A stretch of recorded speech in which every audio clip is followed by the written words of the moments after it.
feeling. But that aside, I'm honored to be here. I thank God for this opportunity just to have a conversation about work-life balance.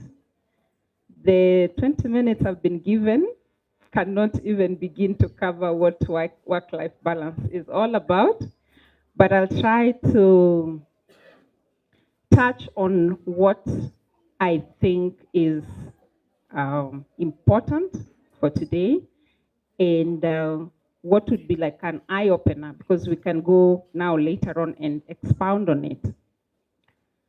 So I'll begin by, and if you have any questions as I'm talking, you can note them down. We'll answer them later. I'll begin by just trying to help us understand what work-life balance is about. And I also believe that even amongst us here, we all know, we all understand a little bit. So who wants to give us a definition of what they believe work-life balance is all about? And we all working? Okay, most of us, some people are working or most of us are working. And we all living? We are alive, right? Okay, so I would like somebody to just give it a try. What do you think, or what do you imagine work-life balance is all about? One person. Oh, I have, yes, thank you.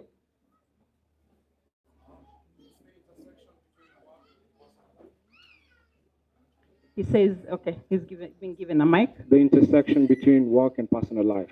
It's the intersection between work and personal life. Thank you very much. That's a very good definition. Anyone else wants to give it a different perspective? Okay. I'm here. Oh, okay. Go ahead. Thank you. I think it's how you manage your life so that they don't conflict each other. Thank you very much. That's a very good answer as well. So both the two responses that I've gotten from from you people, it gives us a general idea about what work-life balance is. But what I want us to take into perspective as we try to define work-life balance is the fact that it's more or less, most of us look at it from our subjective perspective, how we experience it. So today I just want us to maybe expand a little bit. How are we experiencing the work-life balance versus what are some of the things that we should do so that we can have a better work-life balance. So essentially it's how we try to minimize the work-related stress so that we have a stable relationship and a stable relationship between our life and our work, and that is sustainable, because we can't talk, or we don't want to talk about something that is not sustainable. So it has to be stable, it has to be sustainable. What is this relationship between our work and our life, and is it sustainable? So that's essentially what it's about. And at the same time, are we able to maintain a healthy life? Like the different aspects of our lives, which I'm going to talk about right now. While we are maintaining that balance, are the other aspects of our lives going on well?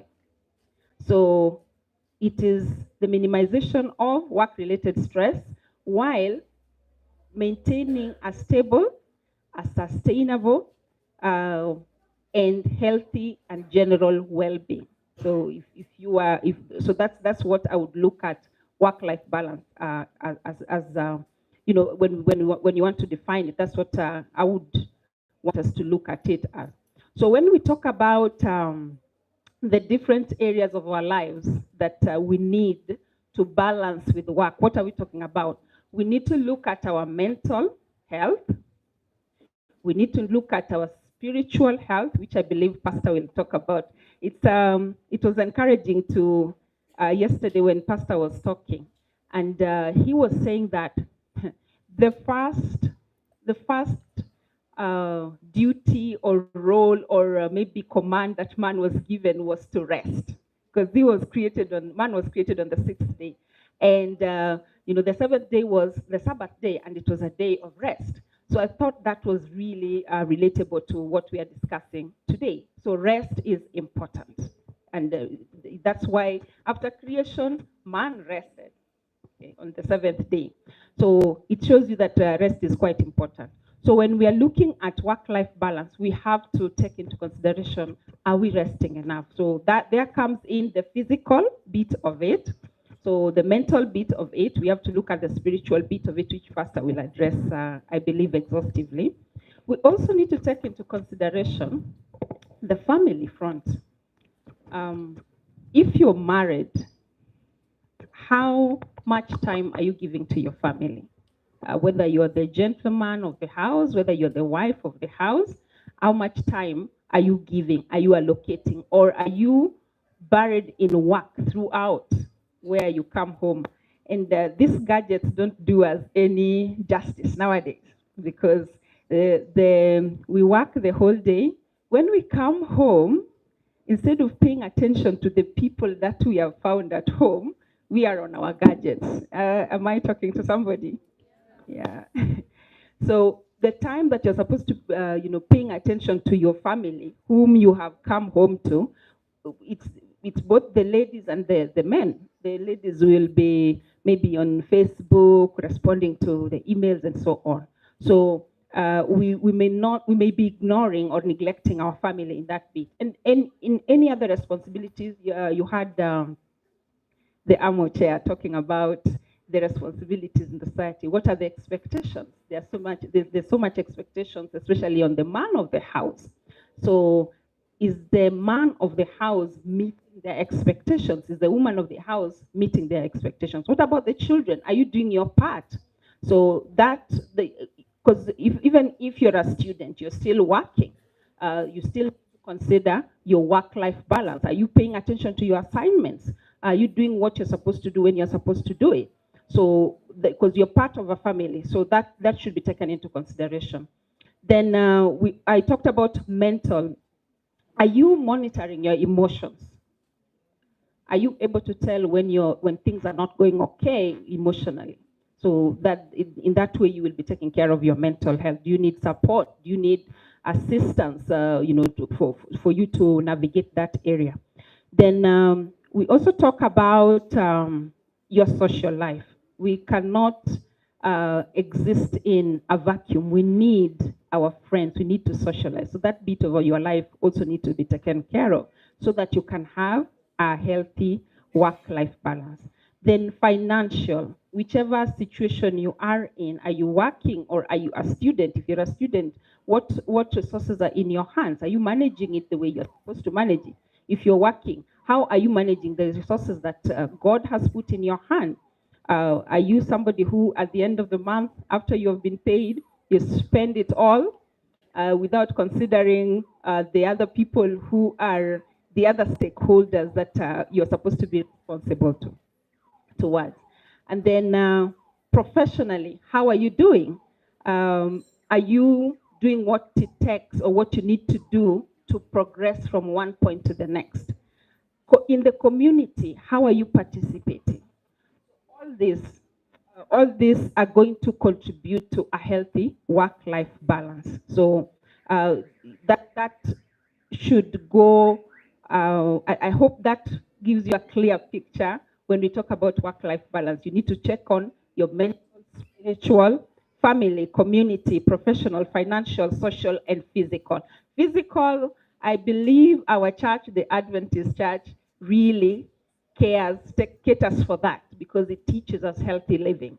So I don't think I need to talk about that. But how are we doing on the beat of the exercising? Are we working out? Are we ensuring that we are not maybe overeating or maybe undereating or eating healthy? So that's the physical bit. Now, I hope that shades a clear picture. When we talk about work-life balance, you need to ensure that those areas of your life are taken care of, or you're paying attention to those areas of your life. And if when I'm sharing like this, and you realize that, hey, I've been slacking on that, maybe it's an invitation to think about it. Now, how do we go on to achieve this? So there are some guiding principles of work-life balance. I'll mention just 6 of them. The first one, we cannot achieve this successfully without following these principles. The first one is quality and standard. So whether we are talking about physical, social, financial, family, you must have standards, and you must ensure that you're giving them the best quality. You're putting your best quality forward. Okay, so quality and standards must be maintained. The second one is integrity. I want to believe that we should not be having a challenge in that area of integrity, being Adventists and being Christians, because the Lord really spells that out clearly. Apart from integrity, you need to be proactive in all this for you to achieve a healthy work-life balance. Don't just sit there and expect that things will happen on their own. So integrity and proactive behavior. And then number 3, the third principle that I would want you to take into consideration is fulfilling your aspiration. What dreams do you have? What are you putting in place, or what are you doing to achieve? So with regard to, maybe you have a goal to achieve certain financial gains, or maybe to achieve, to maybe have a certain level of investment. What are you doing to achieve that? So fulfilling your aspiration in whatever area of those areas mentioned earlier. And then I also talked about well-being, which is the other principle, number 4, where you need to consider your body, mind, and spirit. And like I said, the pastor will talk about the spiritual bit of it. The mental bit of it, you can see me later in the other tent outside, if you want support on that line. And then we also need to think of self-care. What are you doing to take care of yourself? That is an area that especially the gentlemen, ladies are very good in taking care of themselves, isn't it? Yeah, me time, ladies. We do a lot of me time. Maybe we don't do enough of it, but the gentlemen sometimes ignore their self-care. So what areas of self-care do you need to improve on? And then connection, I also mentioned, which falls under the social. So you need to ensure that you're connecting with others, because, and we saw this during COVID, we realized that the loneliness and the isolation can actually kill somebody. So it reminded us of the value of community and the value of socialization. So ensure that you keep your connections in check. Then lastly, growth. Don't settle in a comfort zone if you want to move, if you want to grow. So that goes on. If you want to achieve your financial goals, your professional goals, you cannot settle in a comfort zone. So those are the 6 guiding principles when you're looking at work-life balance. Now, why are we talking about work-life balance? What are some of the things that can happen if we don't pay attention to our work-life balance? So some of the things that, the chairman, the AMO chair, of course, talked about some of them. He was talking about suicide rates. So before somebody gets to the point where they feel the only solution they have is to take their life, you'll find most of the time that person has gone through some level of depression, which has not been managed. Some of the things, or some of the outcomes that can happen if we don't take care of our work-life balance, you could go into depression, you could develop anxiety, you can develop burnout because you're not taking care of yourself. You could develop burnout. Your relationship can be affected. You could find yourself having poor relationship. You may find yourself now having conflicts left, right, and center all the time because you're irritable. So everybody steps on your toe, whatever they say. And then you may also find that the stakeholders in your life, this would include everybody that you are associating with. If you're a student still living with your parents, this will include your parents or your teachers or your co-students or your friends. Those may be affected. If you are in a family, the stakeholders, of course, include your spouse and your children and maybe even your parents-in-law or your sisters and brothers-in-law. So it may lead to conflict in those areas. And then all this could result to lack of self-confidence, which of course can also span out into other psychological problems.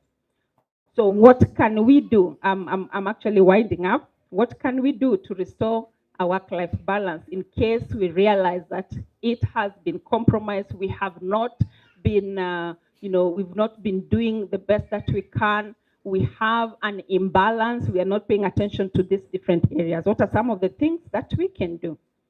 The first one that you can try and do, not that it's simple, but we are encouraged to take control of your work day if you're working, whether you're a student or you're working from home or you're employed or you're a business person. You need to learn to take control of your work day. And you can do this by setting what you call SMART goals. Then the second one is by being productive as much as possible. Okay, so that is the other way you can try and restore your balance. Then, if you're working, COVID taught us about flexible working hours. So if you're working in an organization that can give you flexible working hours and you find that you're overwhelmed, you can ask for that. And then the other thing you can do is take a break if you can. And you can also engage in things that you enjoy doing. Take a break, engage in things that you like doing. Like maybe even listening to music, maybe even singing, maybe gardening, maybe going for a walk, Then the other thing that can help us in restoring that balance is learning to communicate effectively. So those are some of the things that we can do to restore this balance when we realize it has been lost. There is a lot that we can cover under work-life balance, but I think I would like to maybe just stop there for now. I hope I didn't go over my time. Then so that we can address whatever issues arise during the question and answer time. Thank you very much.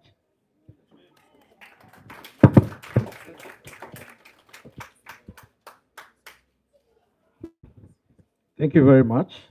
Precise, to the point. I've indicated everything, especially the issues and how to restore the balance. And I've noticed there's something, doing the things you like. There are people who like doing other things, which they like, which also people don't like. But we'll talk about that in the Q&A. So as Pastor is coming, I'd like Gifted to come and just give one song to welcome Pastor. Mic check 1 2. Mic check 1 2. Mic check 1 2.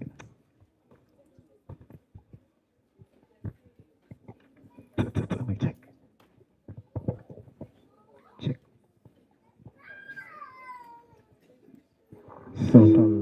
Okay. Happy Sabbath.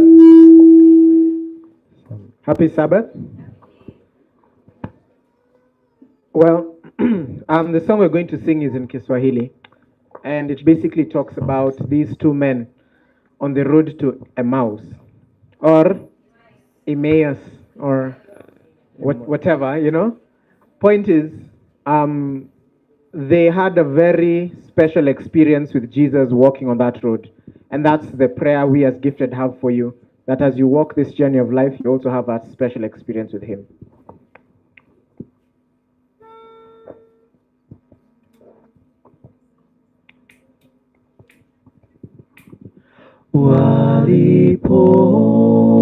walipoenda Emau na mioyo yenye dhiki, walimweleza Mwokozi juu ya Yesu mtini, wasijue kwamba yeye ndiye Yesu mchunga wao. Huyu Yesu jina la thamani,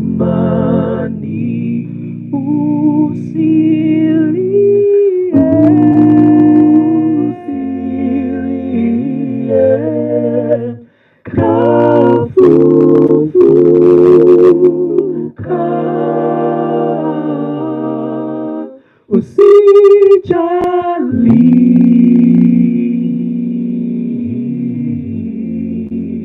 yu hai.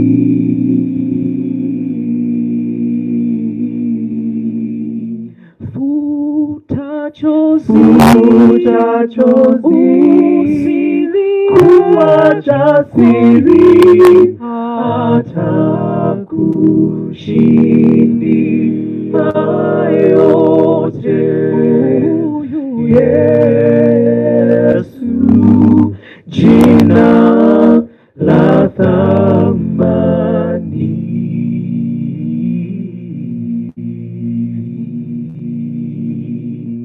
Mbona wavunjika moyo, na Yesu yuko bado,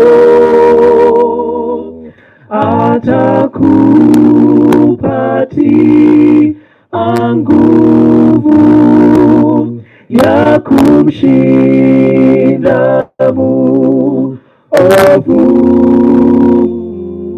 Hofu ya maisha yako yeye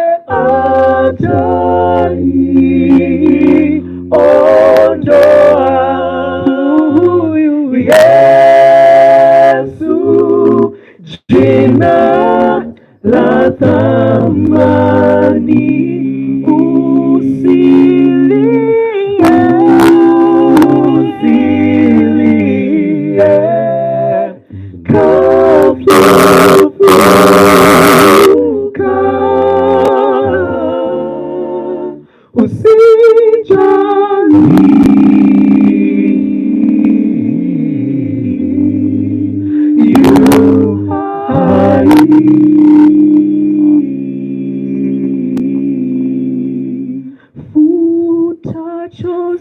futa chozi, kujasiri, atakushindia yote. Yesu jina la thamani.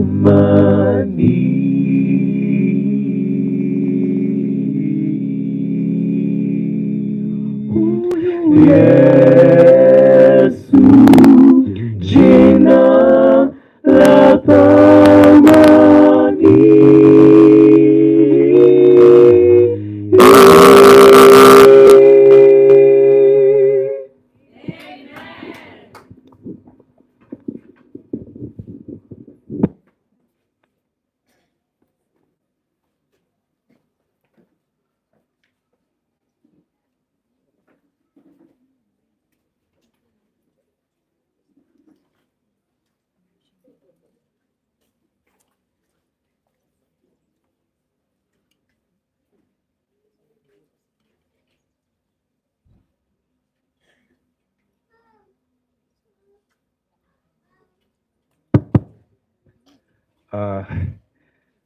My sister, Thank you for that presentation.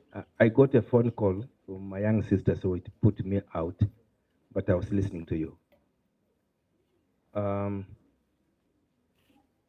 The subject that we are looking at this evening, that is work-life balance, is not a simple thing. We are not having you here because we want to babysit you. It's a life of death. It's a matter of life and death. I need to justify why this subject is very important. My sister has touched it. I wish we had given her more time, like 1.5 hours. What she has given is a big area. We have what is called the theology of work in the Bible. People get their PhDs on that and they don't finish it. Even now as I'm talking, there are some people writing their dissertation on work from the biblical perspective. Today, we underestimate the magnitude of some of these things, especially when we look at work-life balance. As we are talking, there are some people who are not with us. They are 6 feet below the ground because of lack of balancing life and work. They're not here. There are children who are orphans because their parents failed to balance and they're gone. I'm just showing you how serious it is. There are people here who are listening to us whose marriage is breaking because they could not balance the two.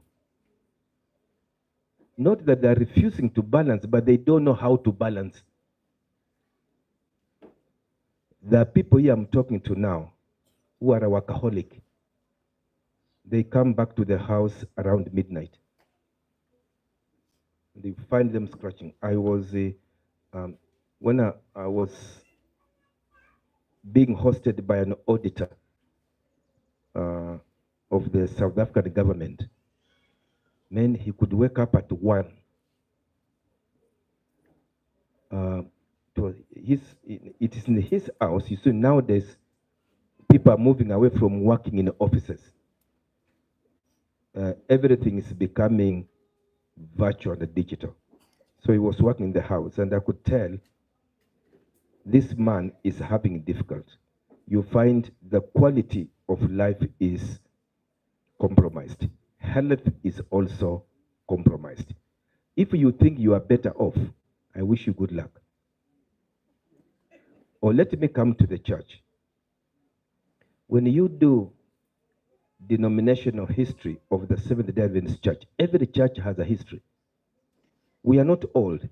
We have been here for about 150-something years. We are still very young. If we clock 300 years, I will shake your hand.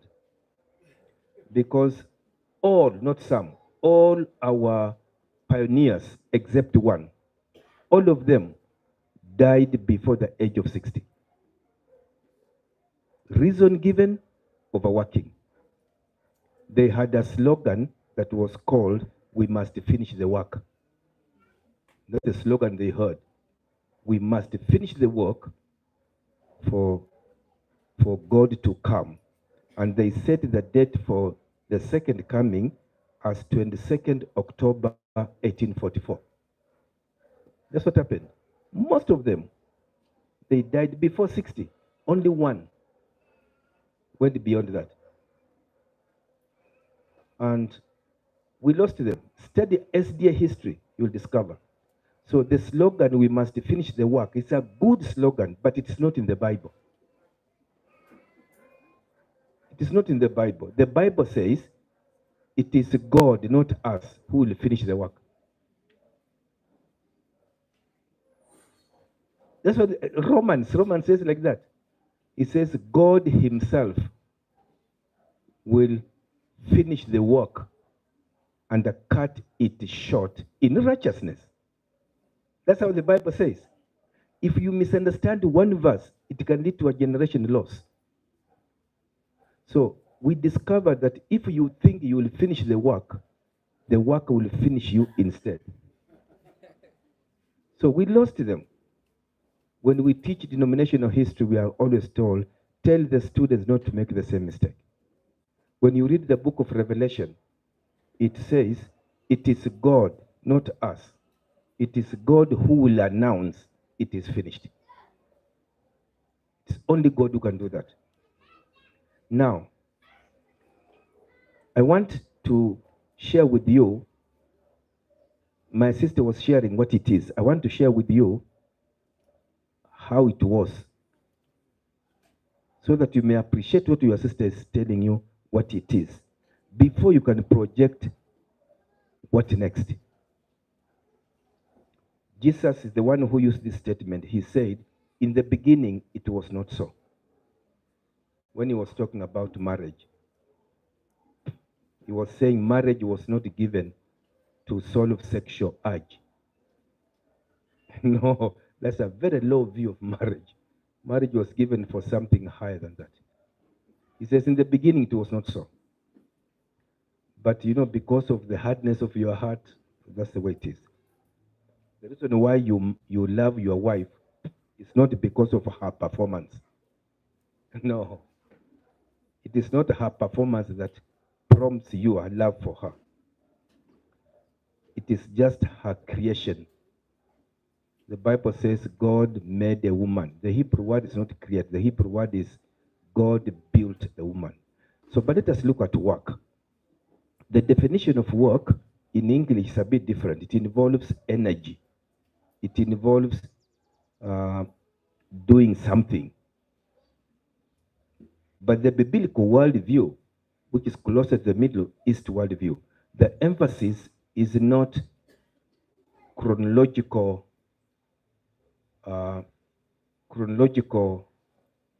or linear measurement of the activity done. In the biblical worldview, which is the Middle East worldview, the emphasis of work is occupation. Be occupied. It means doing away with idleness. You see, you find somebody, idleness, they say, is it's a devil's workshop. Yeah. So it's being occupied, something that occupies you. It doesn't have to involve digging or other things, but you be occupied so that you are giving glory to God. There is work before sin came, and there is work after sin. Before sin came, work was not so much, did not involve sweating. There was no sweat. Work was cultivating or praising what God had already made. You see, when God created the heavens and the earth in 6 days, he says in Genesis 1 verse 26, and God said, let us create man in our image, in our likeness, so that man may have dominion. That's Genesis 1 verse 26. Yeah. God said, let us make man in our image, after our likeness.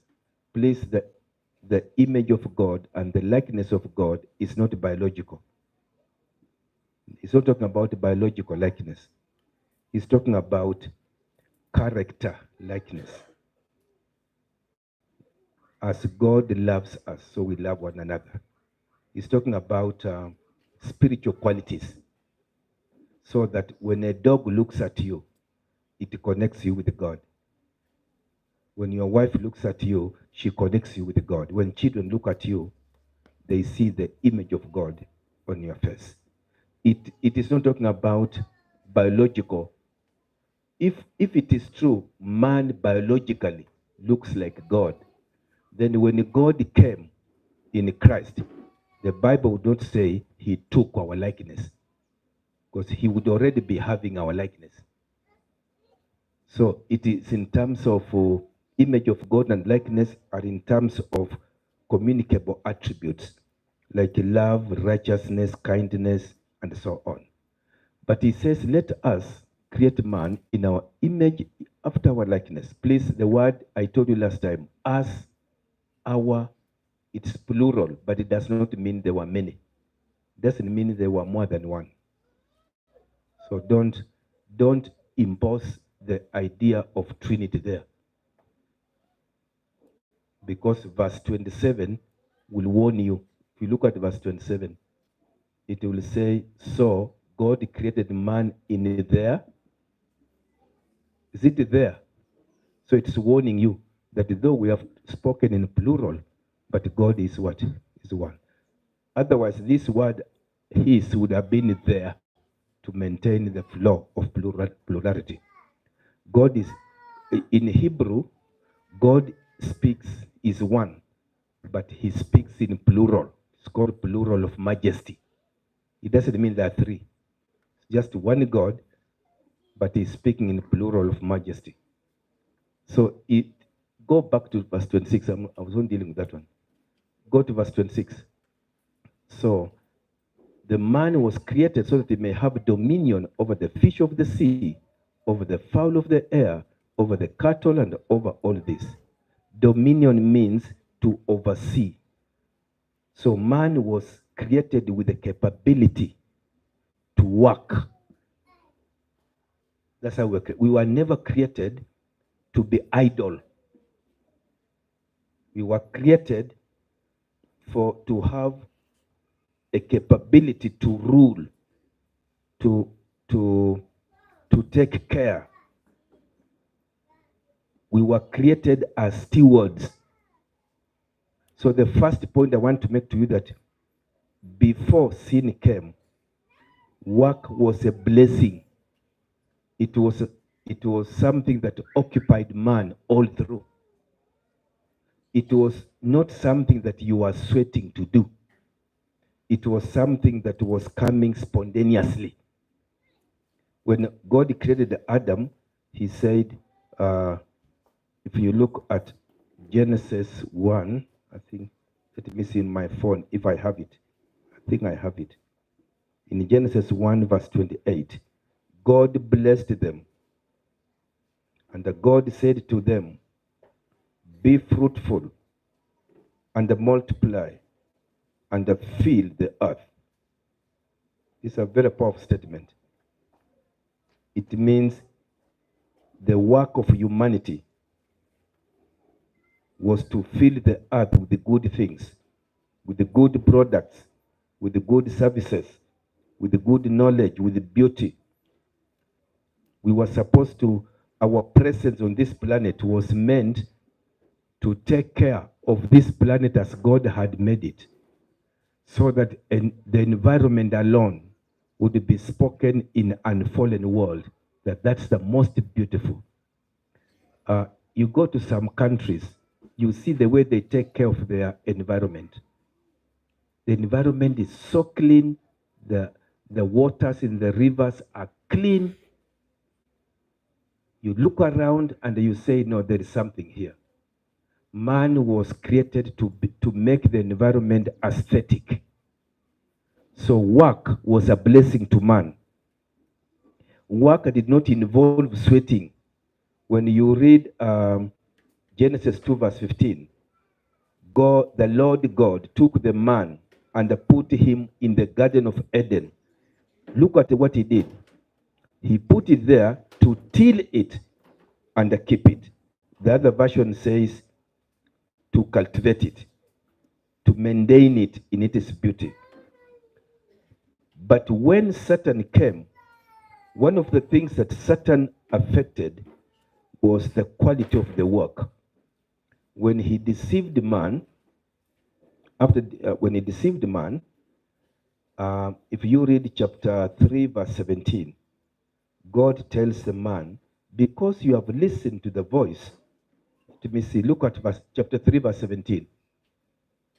And unto Adam he said, because you have listened to the voice of your wife, and has eaten of the tree of which I commanded you not, he said, you shall not eat of it. From today, cursed is the ground for your sake.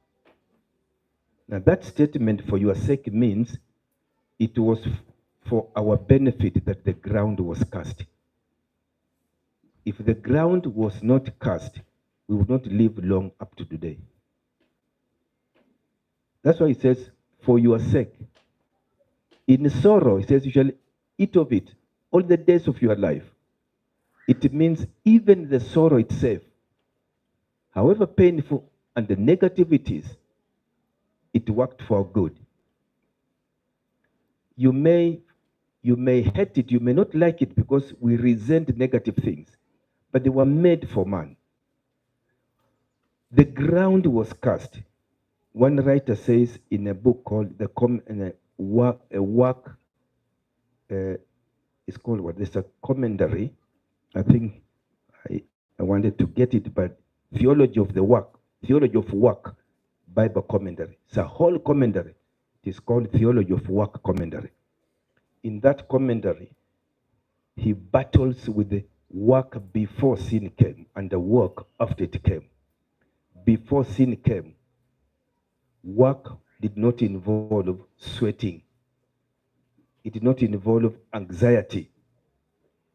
Work came spontaneously, like the way you have birds, bees, and so on. Bees are so organized without going in any high school. They have no seminars they go to, but they work in such a way that you marvel until the energy goes and they go and rest. They do it so but man was created with a wisdom akin to that of the Creator, so that work was a blessing. But after sin, something came in that now what was spontaneous to man, because now it was cursed, man had to sweat. So the key word of work after sin is the word sweat. In the Bible, anything you get by sweating implies curse. That is why in Ezekiel 44, verse 18, the priests who are serving in the sanctuary, they were told that when you go to serve, make sure you dress lightly. It is, I think, Ezekiel 44, verse 18, if I'm not wrong. Let them dress lightly.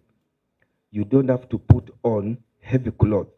The reason given that verse is so that you may not give the picture that the work of priesthood involves sweating. I don't know is it there? Yeah, here it is. They shall have linen bonnets upon their heads. They shall have linen breeches upon their loins. They shall not guard themselves or dress themselves with anything that causeth sweat. It means any work that you do, even for the Lord, should never involve sweat, because sweat emanates from the flesh. And whatever is of flesh cannot please God. So the emphasis in the Bible, work itself is not bad. Work itself is a blessing to man. But the man who is doing the work, now after sin, does that work without the presence of God. So he has now to use all the energy now to make the product be as it would have been before sin came. And you'll find that much of the work that we do, it occupies us, it taxes us a lot. It involves rest, One writer says it involves rest. Work without rest, you'll discover that your body breaks down. Now, the issue is not the work, the issue is our body. Our body needs rest. There are people who work from January to December without annual leave. If they have any leave, it's the children forcing them to go home. And they will go home technically, leave the children, rush back to work. So that you'll discover what suffers is not so much the work, but it's the quality of the work. When the body is tired and you are forcing yourself, then the work that will come out will be of poor quality. You will just do something because you have to do it. But work was given to man as a joy to occupy him. The Bible says, be occupied until I come. And my brothers and sisters who are here, it's a curse to be idle. It's a curse. It is also a curse to be forever an employee. Our training should produce, our school education should produce employers, not employees. Employers who are creative. They can create something that makes a steward in control of the work that's being done. It's very bad to train our children so that they are beggars throughout. Everywhere where God created, there is work. If I take you outside here, when I look around here, you can make work from here. It's very easy. Just look around. If you have eyes that are looking for work, you will get work. But if you have eyes that are just only looking for money, then you'll discover that money can make man mad. What is important is not so much money, but it's the quality of satisfaction to see the work that has been done. Somebody said that many of our young people in Kenya, the issue is not employment. No, the issue is the quality of those young people. When you look at our young people today, as a result of our education system, which investor in the world will want to come and invest billions here? For our young people who, they will just come, they will put their jacket there, and they'll begin talking outside. Or they'll be on the phone all through. Then they work. When it's lunchtime, they're going. If your country is filled with such young people, don't talk of lack of employment. You talk of the education system that should produce employers, not employees. So the reason why work has become a negative today is because we have divorced it from the original plan of God. The original plan of God is that work would be a satisfaction. Work will be a blessing. Work will occupy us. So that the final product of work gives glory to God himself. So we have a God who works. The whole heaven is involved in work. Not work as a duty, but work as a natural outflow of what God has made us. Let me do this. If today Kenya government or companies can remove the aspect of salary, how many people will go for job? If you just say, we have removed the aspect of salary, but go and work, they will not move even 1 meter from you. They will say, we have to solve this one first. Because if what is driving us is money, then we are poor workers. The Bible are called hired. We are poor workers. God commanded Adam to be fruitful, to multiply, to tend the garden, to work, not so that he may get something, but because it was a joy. For example, when you go home, you find your parents are now wearing out. You look at them. I went home, and that because my father died, I looked at the farm that my father gave me. Then an old man told me, "Do you see that?" I said, "See what? What is that?" I took 10 minutes to understand him. He was pointing to the soil. He told me that soil there is money. I said, "Which money?" You know what he did? He just looked at me and he went. He discovered he needs 12 years of school to teach me what he meant. Then later, he was cutting canes and he told me, "Take these seedlings, go and plant." So I planted. After planting, they were ready, and they came just to harvest them. They said, we shall pay you per tractor." And I said, "How much?" I was thinking like 4,000. Said, "No, one tractor can go up to 40,000, 50,000." Then the man smiled. He told me, "I told you that soil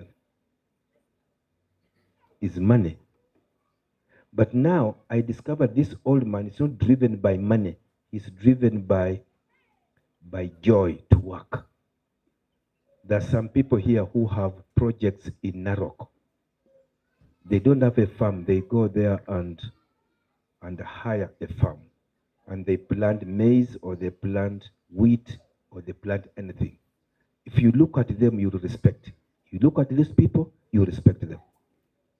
It is bad, it's a curse to have church members who don't work, who are not creative. It's a curse. What I'm saying that because God created you the way you are, work was a blessing. But when Satan tempted Adam, the same thing that was a blessing became a burden to Adam. Now, when you go ahead, when you relate work and life, when the Bible speaks of life, it's not talking of life in a chronological sense. For example, when Jesus said, "I came so that they may have life and have it abundantly," he's not talking about chronological. He's not saying, "I came so that they may live for 100 years. No, he's saying, he's talking of life qualitatively. I came so that even if they live for 10 years, but 10 years of quality. It is better you live 20 years of quality, then you die, than you live 100 years of problems. So I want to finish here. Jesus made it very clear to his disciples. He says in Matthew, I did want to write down, but I will quote it and you'll get it. He says, "Do not be anxious about your life, what you will eat, what you will dress." And those things he mentions are the goal of the work we do. To give me what I will eat, what I will dress, and what I'll put, of course, what I'll put on. So Jesus went on to say, these things, the people in the world are after them. But for you, it shall not be so. So it means when you work and you do all that, it is not for the purpose of fulfilling these things. He says, your Father in heaven knows that you need these things. He knows it. Work is not an arena for competition.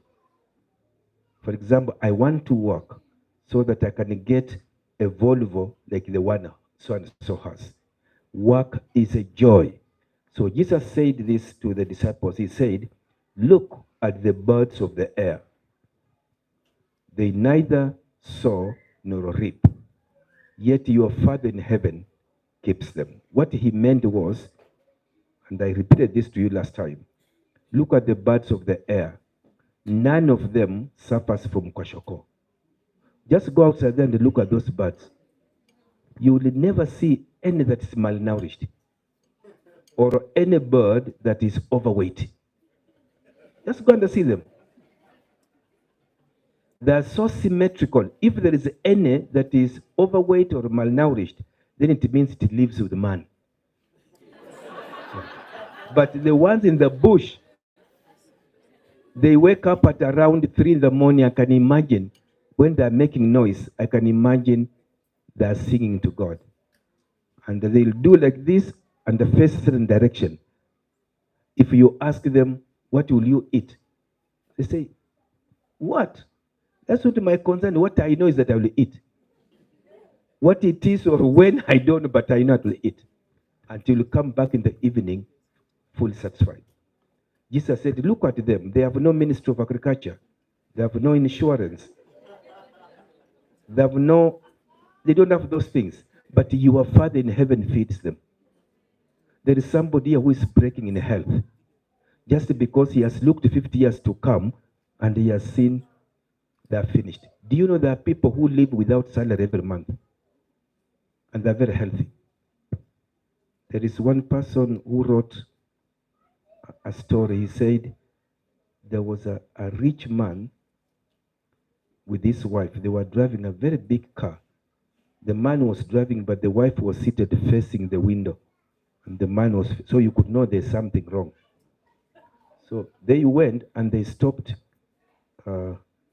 near the lights. And the man saw something he had never expected.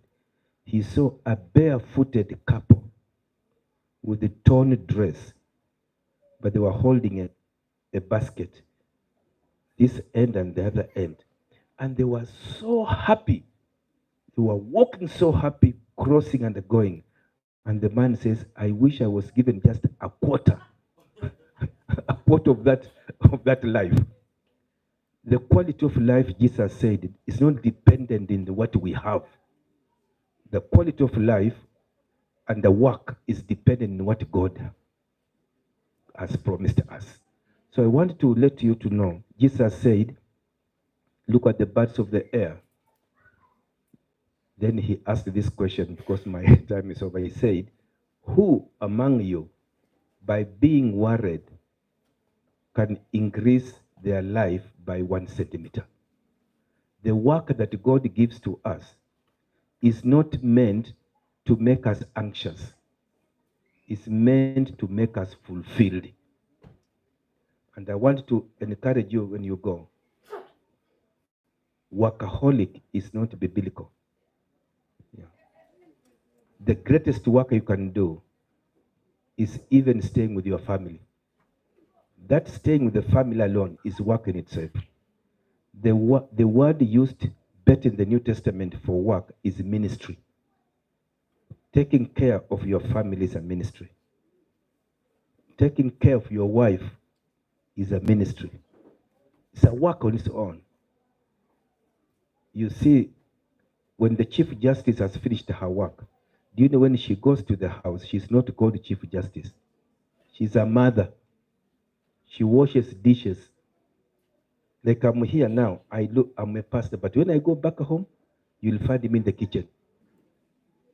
My wife is good in cooking vegetables, but I make ugali. Then we wash our hands in the sufuria that we made ugali. It's like the best. You wash your hands and then to make food sweet, you eat from the kitchen where you cooked it. Then from there, then you go. Yeah. There is somebody here. When was the last time you went to help her at the kitchen? Or you were busy on the internet? When was the last time? Yeah. When was the last time you you went and don't allow the machines to overtake you? You have been given a ministry. So I want to suggest this, that in the Bible, work is a blessing. Number 2, do it as a ministry. Number 3, let no humanity suffer because of what you are doing. Young people who are married here, balancing work and life is everything. Do not be anxious because the payroll will not add up. I've been in that. I worked in the East African Union for over 10 years. I know what they go through. There was a time when our payroll could not add up. I could see them scratching then. And then we would call the bank if they can advance us some money. Like people here with the companies, they understand the language I'm talking about. You come back home, you don't know. I was in Pretoria. We have one member there who has a mine, big mine. It's a big man. I wish I got his permission. I would have called him to ask me to allow me. But now the mines are collapsing. But the standard, the children, he has brought the family, the standard is very high. He told me he pays 35,000 rands every month. When you go there, when he took me to his house, just next is the president's house. The president has also another house over there, his other house. So it's a well-to-do. Man, I looked at it and I said, wow. Then he called me, says, Pastor, pray for me. I said, for what? He says, the mines, the mines are, the business is going down. And he fell sick because of that. He was admitted in the hospital. We talked on WhatsApp. We prayed. I saw the doctors around him. And then later on, the Holy Spirit told me something. He told me, why are you killing yourself? If economically things are not working, it's very simple. You just reduce your standard of living. Very simple. Yeah. If you are spending that 5,000, you can move from that house, go and get another house. And what you do, you only need to get the family to understand. You tell the children, what shall we do? Don't be shy. Be work-minded, but don't allow the work to possess you so much that the children don't know who their dad is. Life, I'm finishing now. Life does not consist in the work you do. Work complements it, but life comes from God. Life is God-driven. Life is for celebration. God gave you life for celebration. I feel like the Spirit is telling me, if you would speak to that person who is workaholic, I want to tell you, if you think you will finish the work will finish you instead. Yeah. So God is saying, my daughter, my son, these children need your help. You will make it. You are going to make it. The Bible ends by saying, God knows our needs, not our wants. Paul wrote to the Philippians chapter 4, I think verse 19 or what, I don't know. Don't worry about verses. He said, my God. It's a very powerful statement. He didn't say God. He says, my God. What he was saying is, I don't want to speak on your behalf because I don't know about your God, but let me tell you about my God. The way I know him, my God shall supply. Not might, he shall supply. Not some, all. Not all things you want, all things you need. And one of the things you need is you will take care of the family you are. Take care of your health. Be satisfied with the basic things of life. Other things will come as a bonus. May God bless you and make you faithful workers. And if from here, a wife will say, since that day, when your name is? Yes, Miss Munda. Since Miss Munda spoke that day, and the Pastor Wamalika added something, my husband has changed. Nowadays, he comes, we eat together, and we talk. Yeah. If somebody will be able to say that, even teachers, you wait. I told you, they're predicting now that very soon, all, not some, all teachers will be replaced by artificial intelligence robots. They've already said it. If you are a teacher here, listen. Not only that, even nurses.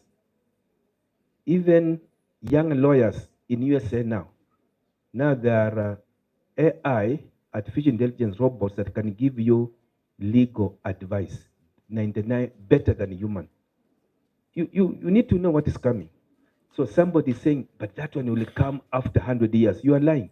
That will just take 4 years and things begin changing. Whoever knew? We used to put cell phones here on our pocket, isn't it? Yeah, nowadays we don't have it. The people who had what we call simu ya jamii. You never did simu ya jamii, you are just latest. Where you are queuing up. Eh? Yes. Yeah, nowadays go and see. It's no longer there.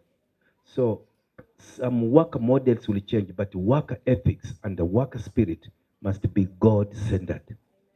May God bless your work. May God bless your projects. That's why when I pray, I always say, Father, bless their projects. Bless their work so that the Bible will be spoken as true. That I'm young, I've been young, but I'm now old. I've never seen the children of the righteous baking bread. May God bless your small kiosk that is somewhere. I know there's somebody with a kiosk. Yeah, there is somebody selling clothes online. Here, yeah. The future is changing. There is somebody who has a small store somewhere. There is somebody who has to begin preparing payroll for this month. Is here? He's saying, Pastor, do you know you are saying the truth? Yes, that's the way it is. You have to prepare payroll. There is somebody here who has not even paid government statutory, the taxes and so on. And every time he meets the phone, so he's always absent-minded. Don't allow the work to torment you so much that even when your wife brings you food, you are absent-minded. Say, oh, ulikuwa unasema nini? Ulikuwa unasema nini? Chakula gani yangojea wache nitakula. By the time you want to, don't be so absent-minded that the food goes back so that only the microwave saves you. May God bless you in a way that one day you will say, what Sister Munda says and Pastor Wamalika said, since that day, since that day things have changed. And I've seen you seated there. Yes, may God bless you.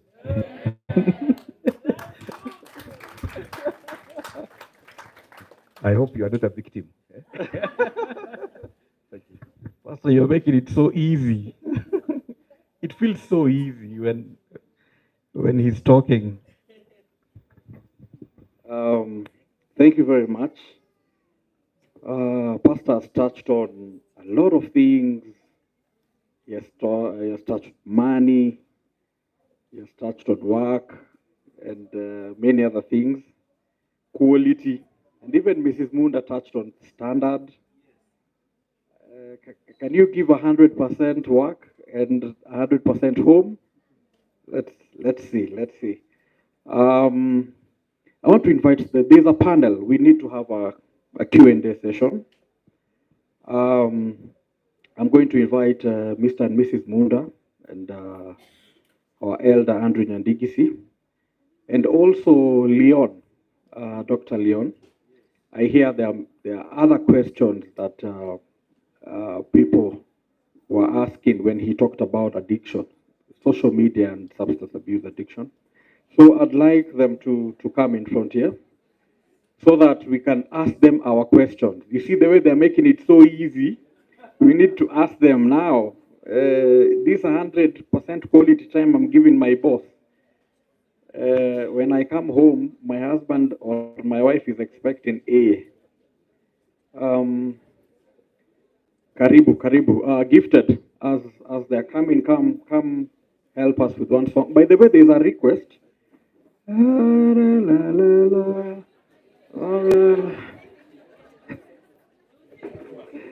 It's mimi nimepeana tu request, lakini mumesikia kuna zingine.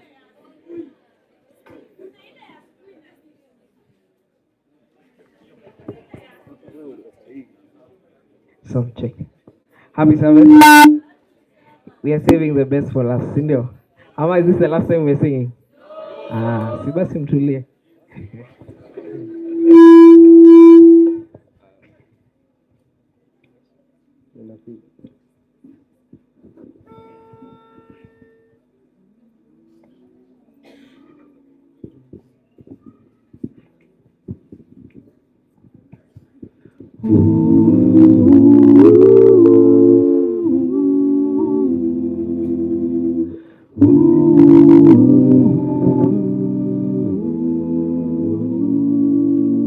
Yesu ndiye nuru yangu katika safari hii, anilinda, anivisha amani, ananipa ni Yesu aponya, ni yeye aongoza, anajua shida zako, mwombe yatasikia.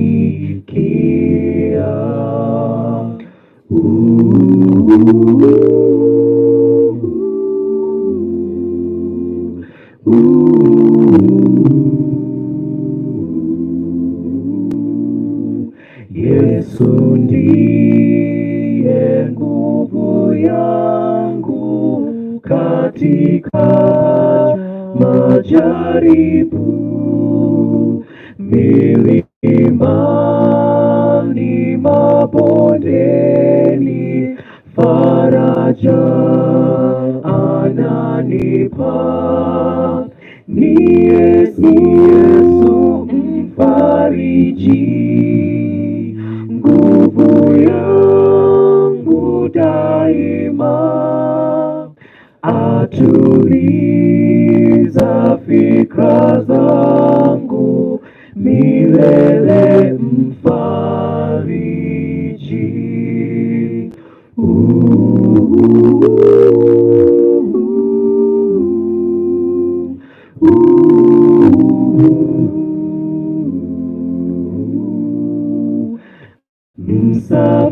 Msafiri uondoke, utazame mbinguni, kiunoni ujifunge, ni kucha alfajiri, ni Yesu aniponya, ni yeye aongoza, anajua shida zako, mwombe yatasikia. Ni Yesu mfariji, nguvu yangu daima, atuliza fikra zangu, milele mfariji, mwombe yatasikia,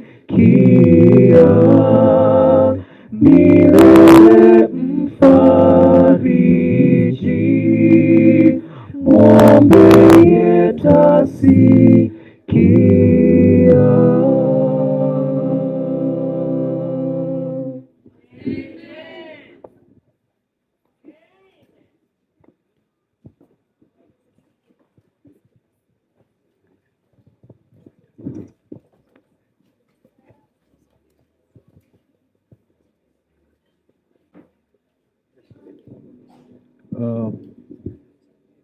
Okay.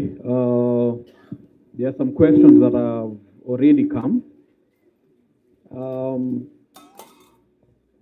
Mr. Nyantika and Felix are going round collecting the questions you have. Yes.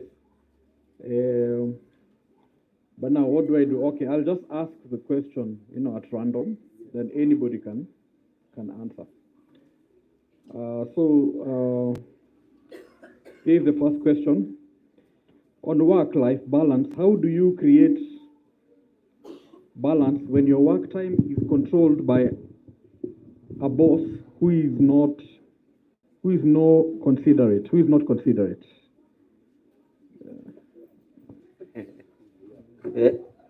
Okay, maybe I can take that. I can take that, Joseph, from the experience that I've had. I've worked for a very long time, and I've also worked with such bosses who do not want to give you time. They insist that you have to go to work on Saturday, and of course, there could be repercussions if you don't do what they want. But first and foremost, it is you as a person who must determine what you want. If there are situations like that that are not conducive to your lifestyle or something that you don't want to do, it is really for you to decide. Nobody else is going to decide for you. There are such bosses, and there are very many, by the way. They make you work until wee hours of the night, so you cannot have the work-life balance that you want. But you must not let those external forces determine for you what you want. So how do you react to this? What do you do? You have to decide for yourself what you have to do. But you cannot be in a prison-like kind of an environment that you are working or that you must work there. I can tell you that things have become a lot better, and past over the years, because even us as managers or leaders, we've been trained that there has to be work-life balance. Otherwise, there can be a burnout. And if there is a burnout, there is less productivity. The level of productivity goes down. So even that boss who is insisting that you must work overtime or over a long period of time, your productivity will definitely go down. You probably can, that additional time that you are working, you are producing much less work, and even using company resources. So you are not being productive. So those bosses, of course, you need, if possible, to have a one-on-one. And in this day and age, you can request for that. You have to have a one-on-one with them, tell them how your life is and what you want. Okay. If that is not working, you may proceed to HR. These are facilities that are available for you as an employee of an organization. And the HR people are now very well trained how to handle human capital. And they should be able to listen to you and then talk to your boss. Before I left work, there were the young people, and I like the young people because they are very forthright and they don't mince words. They come, they approach HR, and there was one young lady who just came and told us, "My boss is toxic. This is what she does. This is why she's toxic." And we have to listen to her and then invite her boss, talk with her boss. If nothing is changing, then we create an environment where she comes and her boss comes, and there is no fear of somebody being victimized. In this day and age. So let us not allow that to happen. Work-life balance is very important. I wanted to give an example of a burnout, of an anxiety.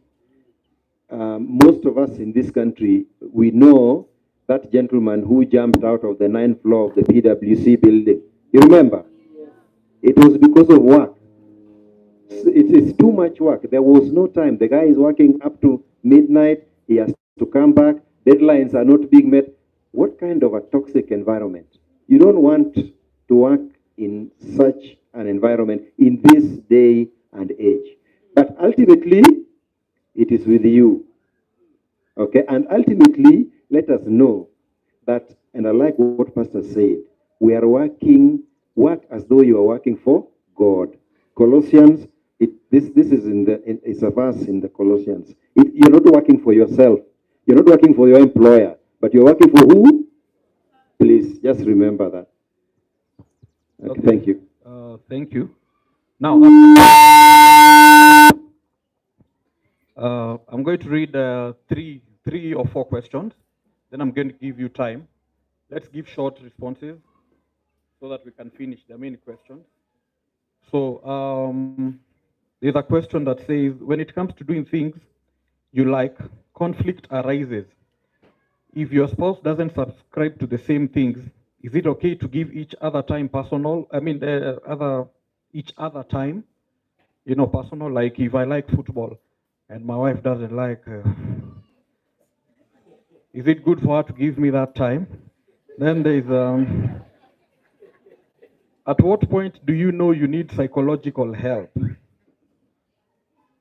At what time do you need psychological help? And then,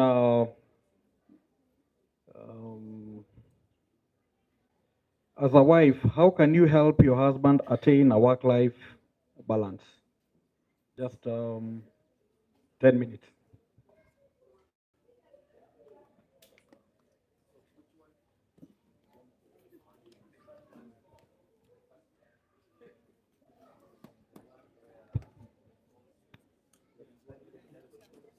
Okay. When it comes to doing things you like, conflict arises. Remember Mrs. Munda said you can, you do things that you like. So for example, if you like watching football and maybe the football, you don't have the TV to watch football, but it's in the bar and it goes through extra time and penalties. Is it, if you guys don't subscribe to the same thing, yes, is it good to give each other time? Like, would you just accept and say, okay, I know it's your football time, just do your thing? Or for the ladies, I know it's your thing, or yes. Andrew. I don't know why I've been chosen to answer that one. I don't know whether it's the football, but anyway, you said we try to give short answers. Okay, quickly. So the short answer to that is you will do yourself so much of a favor as couples to give each other time and space to do what each one of you like. And we know that we're speaking in the context of Christianity, isn't it? Meaning, whatever they are doing is not something that is evil or wrong, right? So if your spouse likes to watch soccer, like my wife,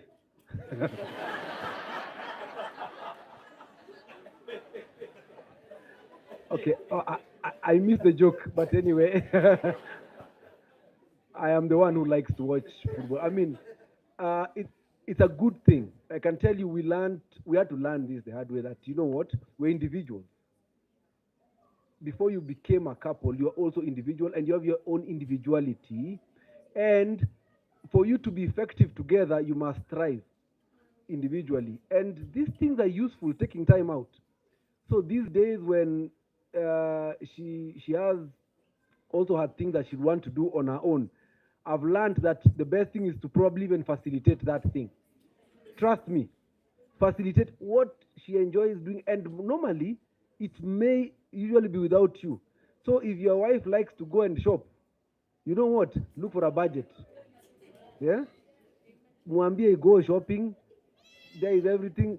Go have your own time, this, and come back. It's useful, trust me. You'll have a relaxed wife at the end of the day who's fulfilled and you're not stressed. Likewise, that soccer, what it does to us who like soccer, at the end of it, as long as you're not a Man U fan, you'll also be a bit relaxed. I'm a Man U fan, but I'm recovering. So yes, that's a short answer to that. Let me touch on the first question that was raised about the toxic boss. Yeah, just allow me to touch on something about that. So there's administrative approaches or strategy, and then there's tact. I think Munda talked very, very well how to progress, and I think it's very useful. I totally agree that these days HR is very well educated, and they can support you. Now, I want to talk about a bit about tact. Tact is what is not within the rules but can help you. All right. So there's something I was told once a while ago that as much as your manager manages you, you can also manage your boss. Have you ever heard of that? Learn to manage your boss. How do you manage your boss? Study your boss. Understand this guy is an early morning person or a late evening person. This boss likes the work this way. This boss, if I say this, it will be this way. This person is this and this. Once you've understood them that way, be preemptive or proactive. If you know that your boss is a workaholic, sit down, engage them, and say that Saturday is a day we do nothing. By the way, tell them that we don't work on Saturday because these are our values. Now, you're helping yourself, and this is not in the context of work. By the way, you're just telling them that on Sabbath we don't do this because of this and this, just as a chit chat. Also, if you know that something is coming, send it earlier. Why wait to be called on Saturday when you know that that thing is required on Saturday and you know for sure it's going to come? On your Thursday, Friday, say that I know I'm not going to be available, but this might come up. So I'm giving it to you right now because I'm not going to be available at that time. It's what is called managing your boss. It will really, really help you. Understand your boss. Don't seek to change them. You're not going to change them. But after understanding them, now try and work around that. Yeah. Thank you. Thank you very much. I hope it's clear for the person who asked. The other one you talked of. You talked of one likes football. Yeah, that thing I think, yes. It's not only that. You may also have the children want to watch the cartoons, but you want to watch football. So the two of you begin arguing. So the children tell you, why can't you wait? You can watch on YouTube later on. You say, no, I want to watch this now. And then you find those things coming in. Life is very interesting. Anything you do that hurts the other person is not worth it. It will always back. It's called, they say, what they use. It will always come back. I was in England and I met a church elder, man. I've never seen a church elder who loves football like that man. He took me, says, I'm the elder in church. I'm going to give you a treat. So I thought he was going to buy me something. He took me to Emirates Stadium. Then he paid for me for VIP. The first time I saw those boys playing, the Chelsea, and live, I saw them live. And they would pass and you put your hand this way. That is as they were passing. The man loves football, man. He would look at me and he said, did you see how they kicked? Then so sometimes sympathize with us when our taste is not there, okay? But it doesn't mean that it should be so serious until it causes a fracture. Yeah, I think what he has said is always you are one in marriage, but doesn't mean you are also one in tests. God is wonderful. He didn't say, he said you shall become one. It's a future progressive. Yeah. It will culminate fully, maybe at 100 years. When the children look at you and they think you are a brother and a sister. But anyway, I like the way he has put it. The psychological one, the one I'm waiting. Thank you, Pastor. I'll take the psychological one. Let me add more because I'm seeing there's a psychological one. Okay. That there are like 2 or 3. I just wanted to add them. At what point do you know you need psychological help? Then the suicide situation in our country these days is alarming. the cry of the boy child being said allows us as being ignored. How has he been ignored too? Yet both are given equal opportunities. Um, I think the boy child is being ignored, and yet they've, they've been given both equal opportunities. Then, okay, then the difference between counseling and therapy. And therapy is too expensive in Kenya. What is the church doing to solve this problem? Rather, is there any advice you can give to people that need therapy but cannot afford? That one was for Munda and Dr. Leon. Thank you. I'll start by the one that was asking, how do you know when you need counseling or when you need psychological support? This is what happens when this is how you know that you need support, when you see changes that were not there before. And you will know that there are changes because people around you will start commenting, will start asking questions. What's going on? You've lost weight. You look sad. You are avoiding us. So when you notice changes within yourself, or the people around you are noticing changes and they are talking about it and they're asking you questions, you should maybe pay attention to that. So, and maybe you can follow up and see if you need the support, which brings me to the other question of counseling being quite expensive. And I read somewhere that when you see a doctor charging certain fees, they're not just charging you for that service, they're charging you for the years of experience that got them to that point. And the reason people have an issue with paying for therapy, they believe is just talking. Some of the people at a certain level of psychological training, for example, have trained for more than 4 years, 5 years, just like the doctors. So when you don't have a problem paying 4,000, 5,000 when you go and a doctor sees you for 5 minutes, and yet you have a problem paying even 1,000 for 1 hour of therapy, then you are the one with the problem. Because remember, you're going to dump so much of a history, of your painful history, to this person for 1 hour. And you expect them to guide you to get solutions. So I think it's our mindset as a society that should change towards psychological services, which also will answer the question why we have more psychological problems. And the society is changing, the pressures are getting higher and higher. So we need more and more psychological support. And that could be explaining why we have higher suicide rates. I don't know if I answered all the psychological questions.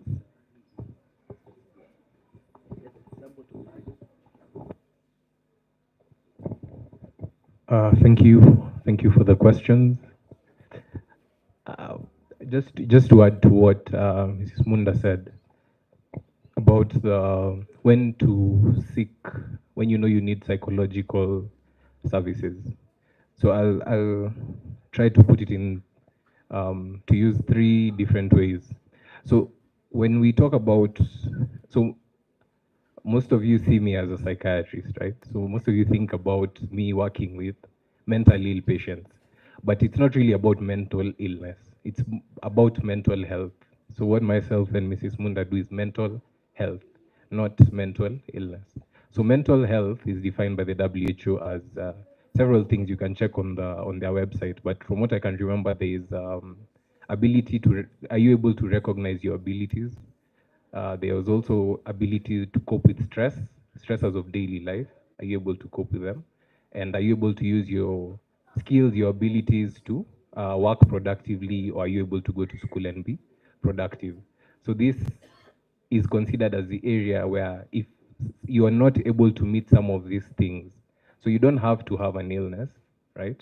But if you're not able to meet these things, if you feel like you're struggling to deal with stress, maybe you have abilities, but kidogo you're having a challenge knowing how to put put things together, or you're finding yourself unable to be productive in a way that you could be before. It could be a sign that you need help. And she also mentioned that other people can do this work for you, so other people can see on your behalf. The other thing I would say is when we are managing people for mental illness, we use what we call a biopsychosocial, and I was taught that you should add a spiritual model. So it's 25 for each. So as a doctor, what we primarily do is just deal with the bio. So we just give you medication and send you away. But there's all these other things that we should do. So there's a psychological, there's a social, and there's a spiritual. So the spiritual is what we get here. The social is what you get when you finish from here and then you go. I know there are people who go to CJs, others go hang out in their homes, like that. That's the social. So where do you get the psychological from? So if when you are ill, okay, you need the psychological, that means now you're fixing it when it's too late. Same thing with exercise. Should you wait until you're unwell to start exercising, or should you exercise preemptively? So you can choose to use that approach as well. And then I think it's just the issue of maintenance. If you maintain your body, why don't you want to maintain your mind? On the issue of cost, I know Kenyatta, if you're below 25, Kenyatta offers free services, psychological support services. At Mathare, it's about 200 bob. No, 500, sorry, 500 bob. So that's cheaper than the 5,000, right? I want to eat as well, but only 500. And then I think I'll share something. There are quite a number of sites in Nairobi that have in Nairobi City County facilities that offer free services. So I'll share that as well. But obviously the challenge with these ones is you might try to reach out and they tell you they are booked for 2 months. So you wait. So if you want the service now, itabidi tu tukule. Asante. Dr. Leon, is there a difference between therapy and counseling? And for Pastor Wamalika, what is the church? Is the church also maybe do they have somebody you can go talk to? Or at least now we've heard that you can go to Kenyatta. Maybe you're a student, you're not earning, and you have you feel when you feel you need help, it means that probably you need the help. So if you can, I mean now because we know you can go to Kenyatta or maybe Mathare, is also the church, does the church have an avenue where you can vent out these issues? Okay, there is a tension within the Christian church between counseling and the psychology. There is even a book entitled Biblical Counseling, Biblical Counseling and Psychology. This tension, there are people who believe that believing in Jesus alone, you don't need counseling. And others say, no, biblical counseling is okay, but I need counseling. Can go to a psychologist.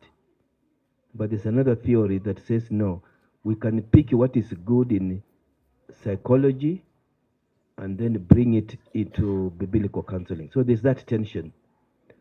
There are people who believe that once you have prayed, that's enough.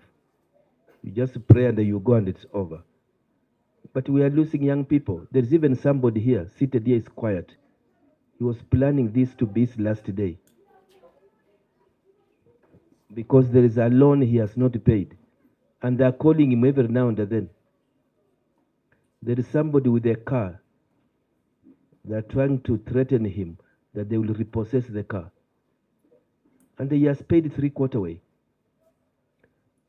There is somebody here who has guaranteed somebody, and the person is gone.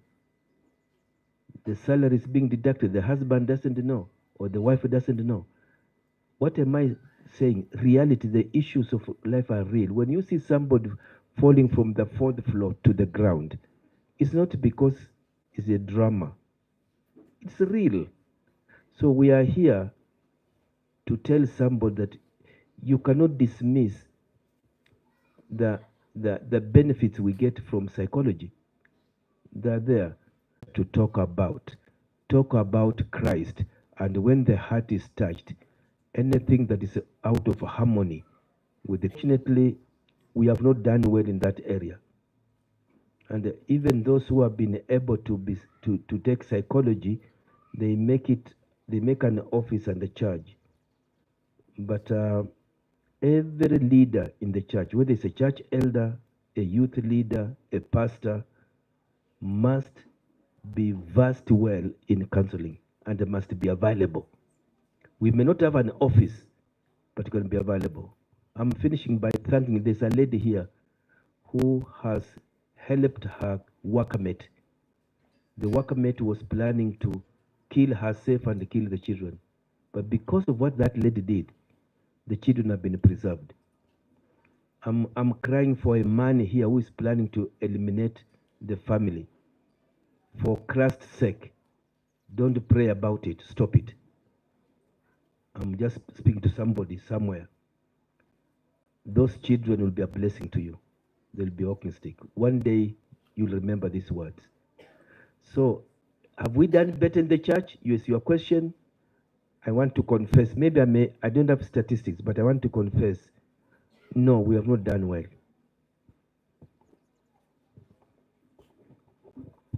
Thank you very much. If you need help, please, I think Oasis has in-house psychiatrists. Just reach out. Usi kufe kisoja. There are people who can help.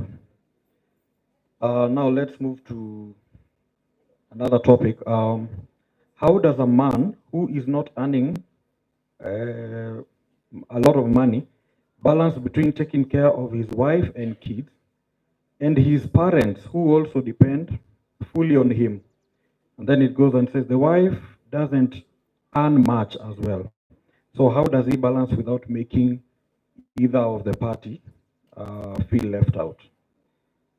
Elder Munda can answer that. And also, as a wife, how can you help your husband attain a work-life balance? And also, this was, I think, for Pastor. Please advise the men also about striking the balance between work, spiritual guidance for their families. The TV and social media eats on the family time.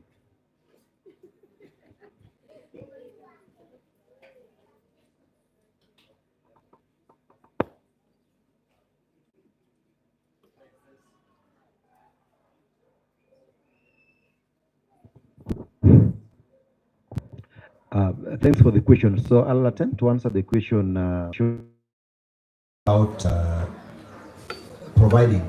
So, you know, resources are scarce, and always they will always be scarce. You know, no matter how much money you have, for example. So, where a man is earning, the man has to obviously prioritize the family. If you have your family, of course, that's your priority. Your children must go to school, they must eat. At home. Then after that, you can consider also now helping, other people. But budgeting is critical. Budgeting is very, very critical to know how you are going to spend the meager resources that you have. So if you budget, then you plan yourself. If you fail to plan, you plan to fail. That is how it goes. So make sure that you are planning. But prioritize. In that plan, you must prioritize. And your family is the first priority. Now, if you do not have enough money or resources to take care of your family, that is something else. But try as much as possible to live within your means. Nobody can control that except yourself. If you can't drive a Mercedes or afford it, please, do a Toyota or something else. But don't go or extend yourself into a loan situation, which at this exorbitant interest rates, which will eat into your pocket further, draining your resources. So measure yourself up and then live within that. That is very, very critical. I don't know, Jendikisi, if you want to add anything. Okay, I think you said it very well. I think the biggest issue we have right now is social media has affected how we feel we should be looking like at a certain time. I tell the youth that sometimes life is just a factor of time. Don't expect to do things where people who are 20 years older than you, as in you want to look like them. How? It's not possible. I tell people all the time that if I went for an interview with a colleague of mine who has just graduated, I'll get the job likely before them, not because they're not smart, likely they're smarter than me, because they're fresh off school. But I have experience, I have had time to study, I have time to travel, meet other people. So it's not that I have anything that is special over them. I like what my professor used to tell me, that if you correct for time, you're probably smarter than me. That's what he used to tell us. If you correct for time. So allow yourself to grow. Allow yourself to do that. But whilst you're growing, are you doing the right things at that particular time in your life? If you're supposed to be studying, study. Stop trying to say that I'm hustling first or doing this other thing. If you're supposed, if you've entered a job, don't bother saying that I studied IT, but what they ask me to write minutes. When do you plan to learn to write minutes? Learn how to write minutes at that particular time. What are we saying? Allow yourself to grow in that social ladder or economic ladder, and you'll arrive at some point. That was one of my points. Now I was talking about something else. There is this, there's the issue about keeping up with the Joneses, I think has been spoken about. Now there's two other things. One, how we like to look. The social work-life balance is a question that I raised about that. We like to look busy these days. Have you ever realized that? There's some fashion about I'm busy. Have you seen that? It's like a good, it's not a good thing, by the way. Someone used to teach us on corruption. He used to say that one of the ways to tell a person who is corrupt is one who goes into the office very early and leaves very late and never goes or leave. Yeah, it's just some training that we're doing.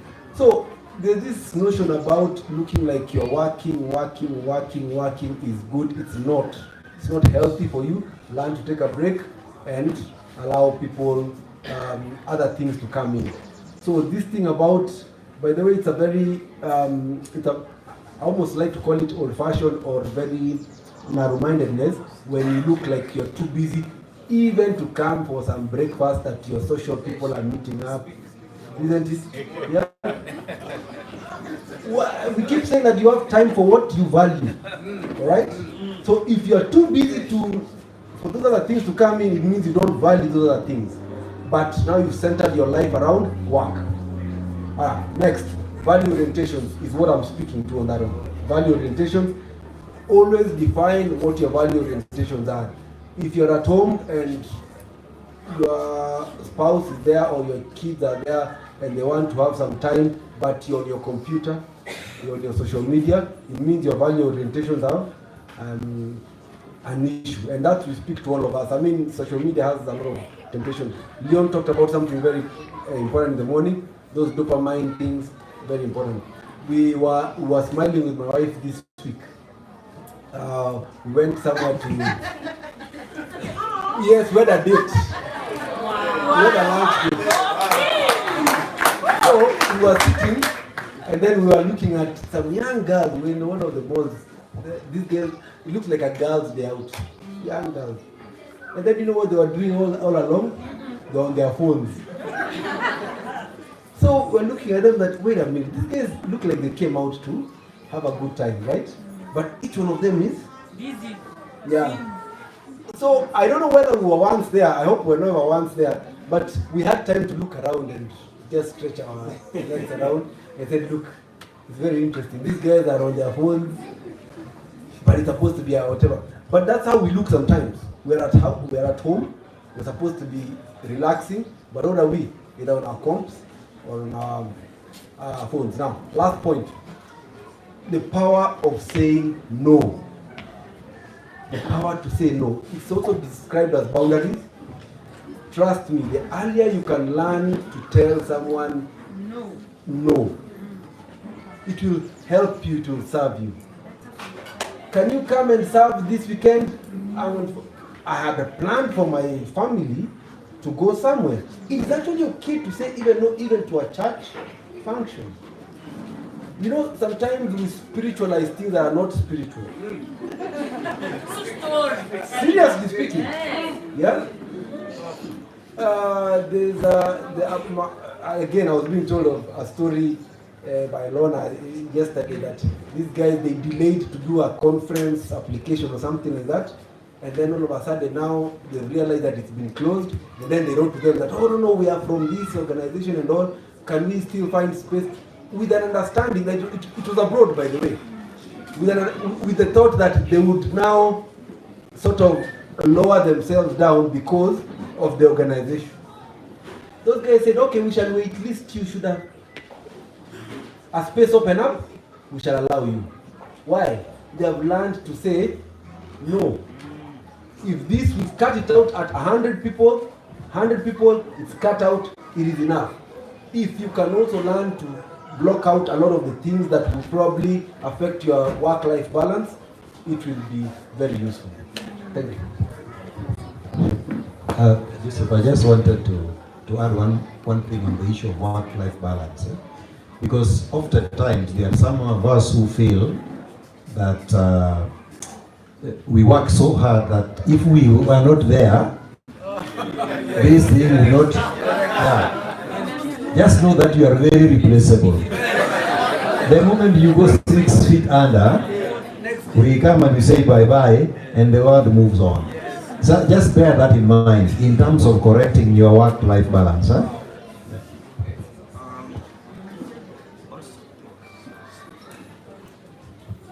Maybe I need to introduce that dimension that sometimes failure in work-life balance takes place within the church. Saturday becomes, the Sabbath becomes the day when people read overwork in the name of God. You find you are busy Monday to Friday, Saturday you are double busy. You are here running up with the programs, then Sunday you are in the church board, then you come back late in the evening, Monday you are at work, and the family wonders, what's happening? The best place to give an example is, this is the Lord's work. Delegate your duties. If you are not on duty on that day, delegate the duty so that you can rest. There's a time when I sit at the back and listen to somebody preaching. The other Sabbath I sat down and there was a layman that was preaching. I learned something from him. We may not see in the same way, but that resting is very important. Another thing is where you have a lecturing wife. The wife, there are some people who are gifted with the gift of lecturing. So they will lecture the husband, how he is lazy, how he does not make ends meet. And then you tell that to the husband while he's eating. You bring the food, you say you are eating, yes, but no, look at what you are doing. So you don't know whether to swallow that food or to do what. So I'm speaking to a sister who is somewhere. Reduce the lecturing. Even speak some encouragement to me on one side. And another thing, the last one that you may know, is an issue where there is this concept that it's man's work to provide, a woman's work is to be served, to be given. That concept sounds very good, but it is not always true. There are times when the woman may be the breadwinner in the family. If you are working and your wife is not working, don't make that one a curse. You can still compliment and help so that people will admire this family. Say, look at the wife, she's working. But the man does not work. But the man you would find him complimenting through doing some other jobs that are traditionally thought to be even for women. You can do it. When mama's gone, you can stay with the children. You can make sure they've washed, they've eaten, they've done all that. Don't use your blessing of being able to work and your spouse is not working as a tool. And then finally somebody says, it depends from family to family. But don't go for one bank account, joint bank account ownership. You kill creativity. Somebody says it works in some families whereby the salary of the husband, the salary of the wife comes in one kit, and you use that to say we are one. So, one day you might find it a point of friction. Yeah, I remember we had one joint, and one day my wife says, "What happened to the account?" I said, "What?" I said, "No money. I bought shock absorber." I said, "What? Where did you buy shock absorber for the car?" Then I learned it the hard way. Later I have her account, then I can go there and ask for an advance. I said, "Can you advance me 6,000 and do this?" It sounds sweeter than just going to take it. So I'm asking somebody, and finally my young people are here. The world has become tricky. There are some people from a certain country, I'll not mention the country because I can be accused for that, who their national character involves cheating. Yeah, they come, they may be friendly to you. I was in Cape Town, what they did, they befriended a lady, and the man took away all her pension, the bank account was swept, and the man has disappeared. And the brother was bitter. So when you are here and you get a friend, for example, if he's from, I'm not saying every country has a problem. Not every country is bad, but there could be a few people who are spoiling the name of the country. Be careful so that you don't hand over all that would have benefited the children and then it is stolen away. And balancing work and life is a big topic. We may never finish it. There was a question you were asking about the third one, but I've forgotten how you framed it. There was a third one. Okay. There is one here addressed to you actually. How do you make a man talk what he's going through? Some men, when on stress, will drink alcohol. Though they are Adventists, they know it is wrong, but you can. How can you help such issues? And it was really more that also the question. Another question was a wife. As a wife, how can you help your husband attain work-life balance? So he drinks, okay, but children call him dad, isn't it? He's a father to the children.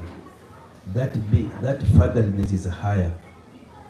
It's much, much higher. Drinking, you need to read the Bible. Sin is if something is habitual. There are people here who have been drinking.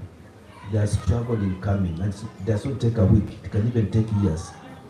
So that's why John says, "I write to you that you may not habitually sin, but if one falls once in a while, you should not go away. You should not be reprimanded. We have Jesus the advocate." That's what John says. He uses the two tenses. So what I want to say is, remember he drinks, but remember he's the father to the children. Remember he's the one giving you an identity.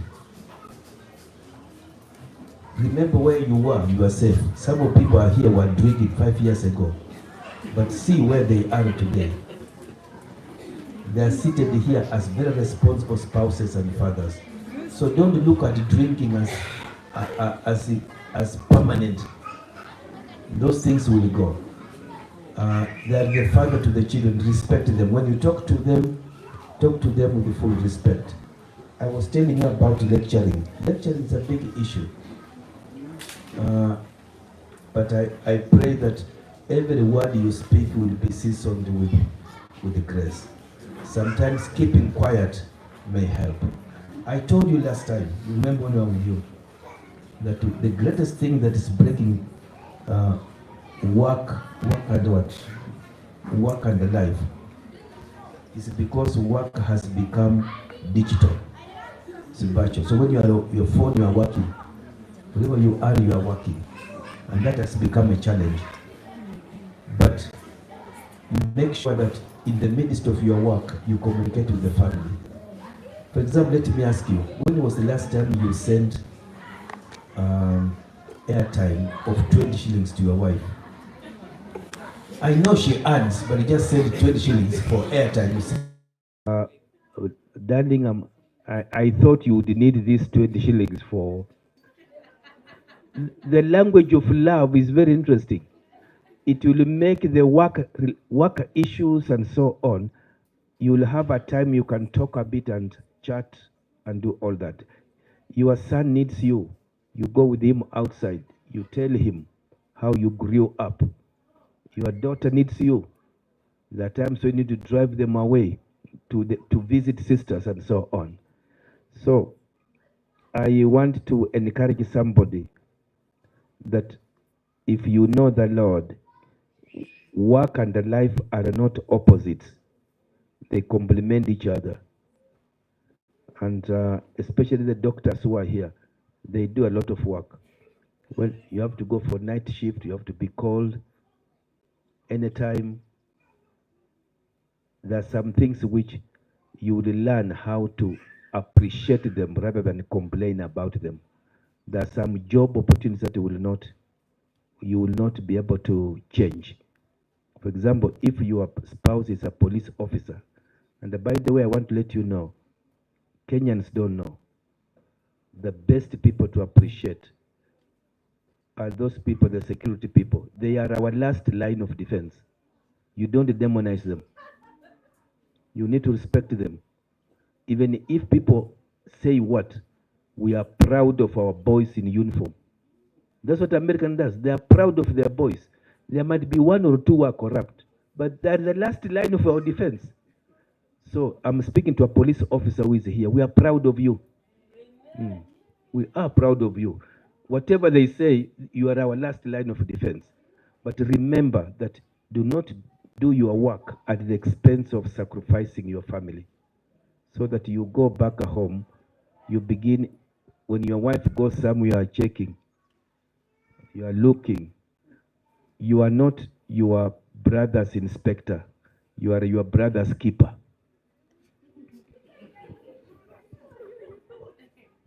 Thank you, Pastor. Time is running, but let me just ask this one. How do you deal with sexual frustration and sexual manipulation from a spouse who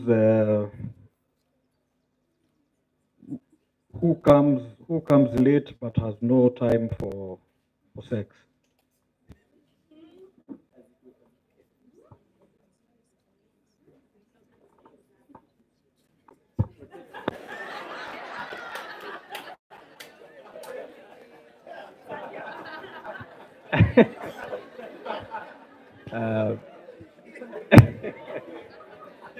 Thank you, Pastor.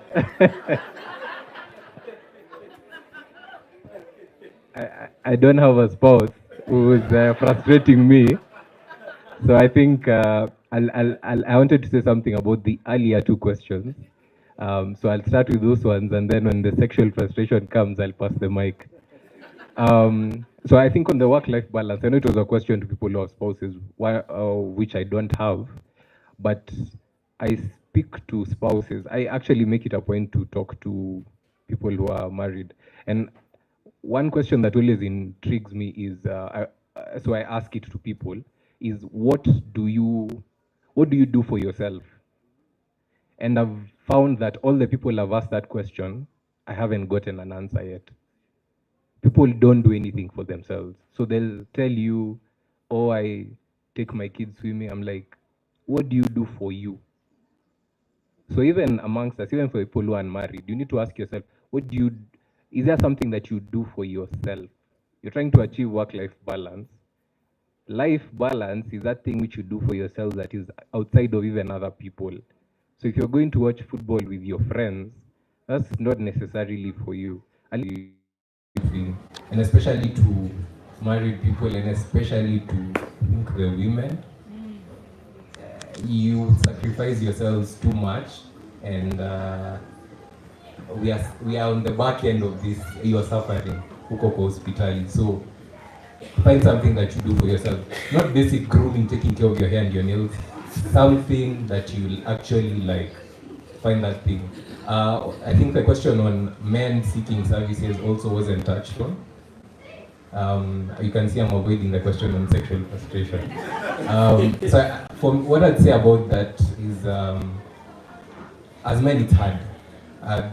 I advocate a lot for people to seek psychological services or counseling, whatever it is that you want to try, just try.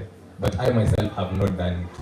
So this year I tried and I succeeded. I went for 2 sessions and then I quit. And I also said it was too expensive, but that wasn't the real reason. The real reason is that I think for us as men, we don't know how to do this opening up thing. So I even think for me, I stopped at the point where it was getting personal. So the first session where we did introduction and what's your name and where do you live, that one was easy. But when it started getting in depth, I got a bit busy. But I'd say, I would say try. I'll send you where the services are free. Try. And if you can't try, since as men we spend time together, someone like Felix, I know, spends a lot of time with Britna. Don't just talk about football and Karani and all these things that are very superficial. I think ladies really thrive at going a bit deeper in their conversations. But as men, you'll suffer, you'll be completely broke, you haven't eaten the whole day, but when you talk about us. No? I think before you even try and go for the psychological counseling, which might be a bit hard, just one day ask your male friend a very deep and personal question. Just try. Take it upon yourself to ask him so that he can open up to you. And then from there it might go somewhere. I think that is something that you can try to get us on this journey, because we need to go there. Men are suffering, they're dying by suicide. Mathare Hospital, over 50% of the admissions in a mental institution are due to substance use problems. It's not the bipolar, it's not the schizophrenia, it's substance use. Why are men using substances? Because they can't deal with anything. So let's try that approach. At least I'm going to try. Cheers. Nitakuuliza kitu.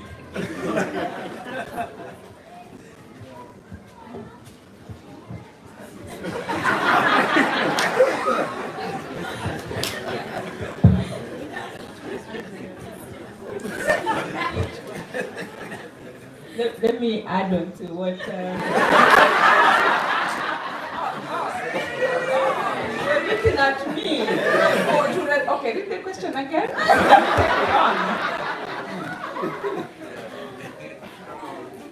This question that what wanaepa. It was how to deal with sexual frustration, manipulation.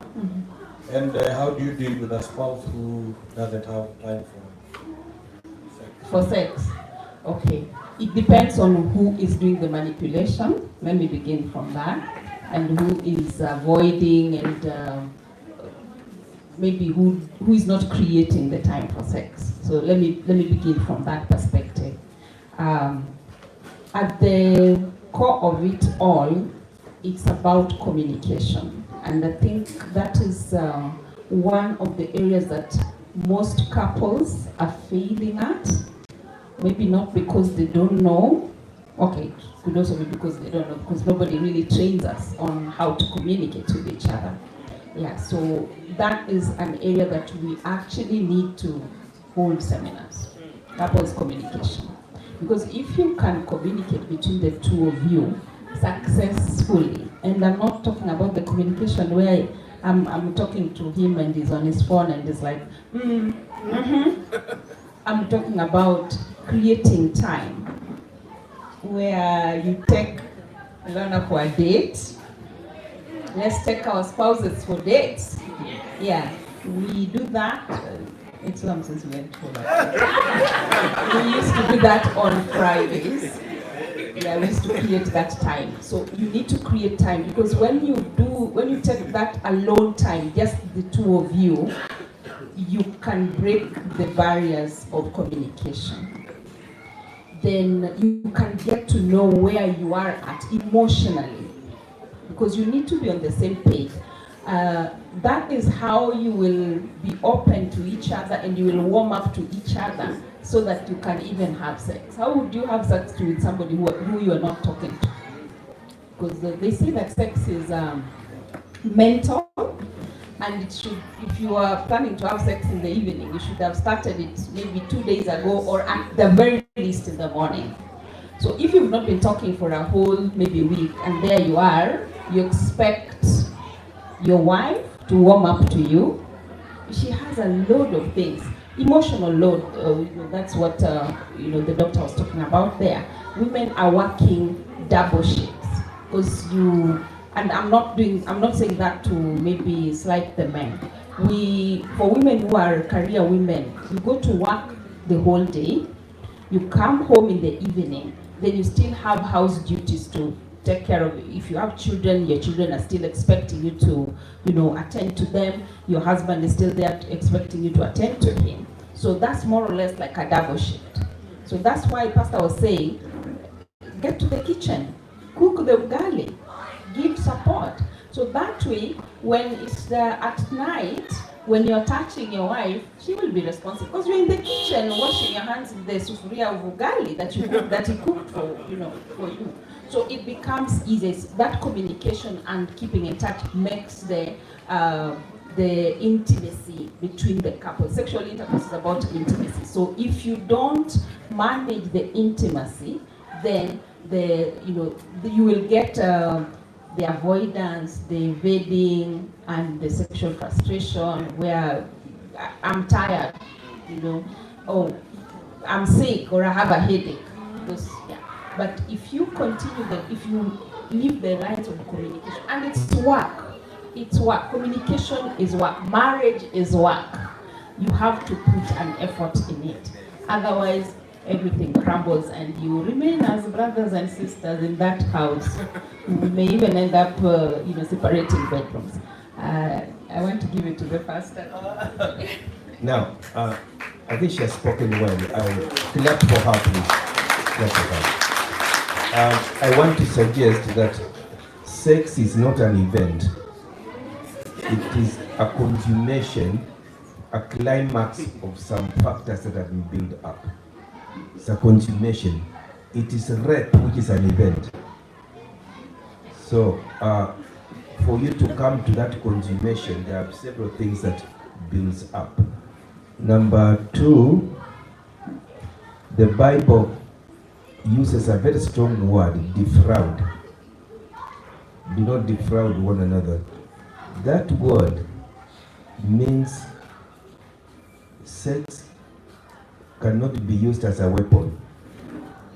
So I'm speaking to somebody who is using sex as a weapon. Sex is not your property. That's why Paul says, not defraud one another, unless by agreement or such a thing. Number two,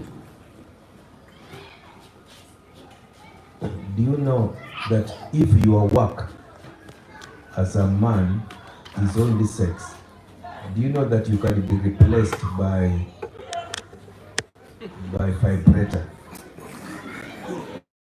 Can end.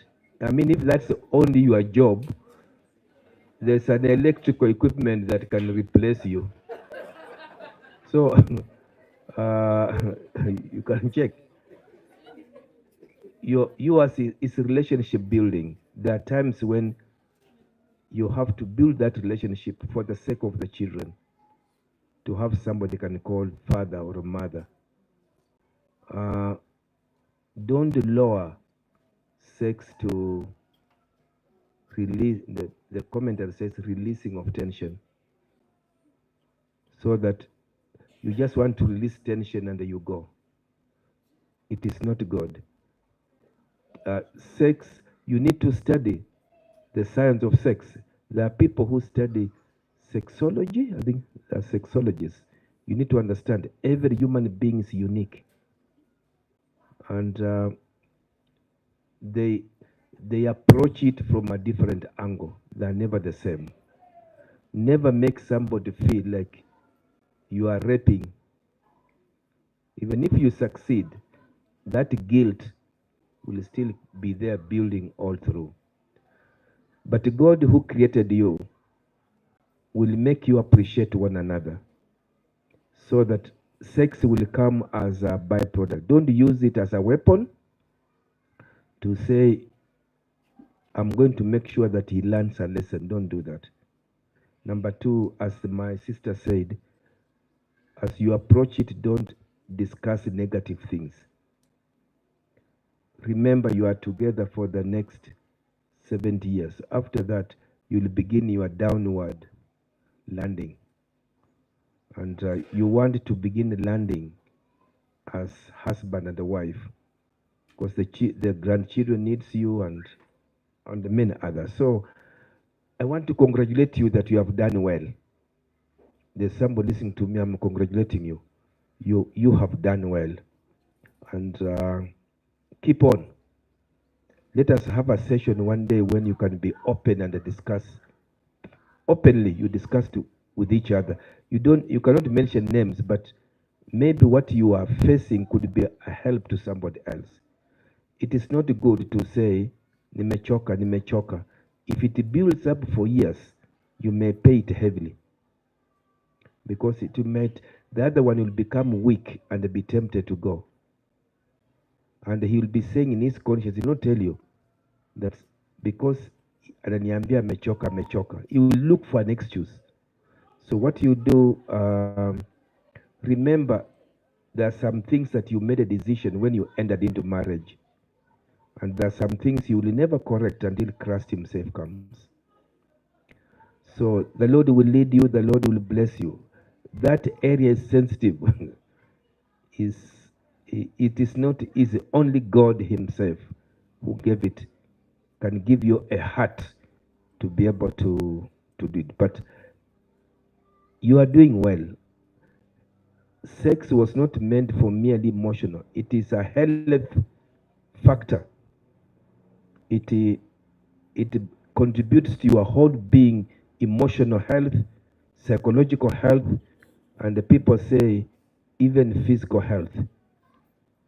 There are some things that have been spoken which have not been proved scientifically, but out of that school, which does not appear in peer-reviewed journals, they usually say they have ideas there, and they usually say that a well-balanced life, work, and a sex life produces people who are healthy even beyond 90 years.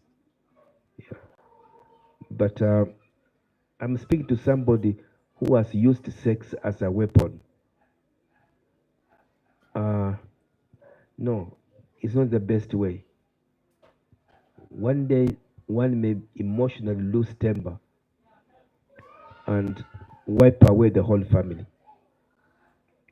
So may God lead you. I don't know how to put it better. You know, when I speak, I select words which I can defend. But I'm saying that sex was given to man by God, okay? And it was given for a higher reason than selfishness. And what shall we say to single mothers who are here, who have no husbands? They're all alone. The loneliness they get. What do you say about them? You know, sometimes we look at them and we think when they are calling for prayer that they want something else. They're really sincere until God himself comes and says, I will be your husband. In Isaiah 54, he says, I will. So that area is a complex. But the Lord will lead you so that you may love one another, so that you may show that you care for one another, even as God Himself cared for us. Okay, that was the most difficult question, because we are not dealing with the sexology. Is it sexology? Yeah.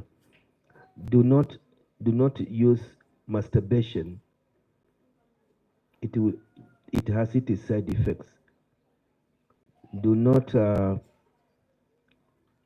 waste most of your time, especially when you are in school, looking at pornographic materials.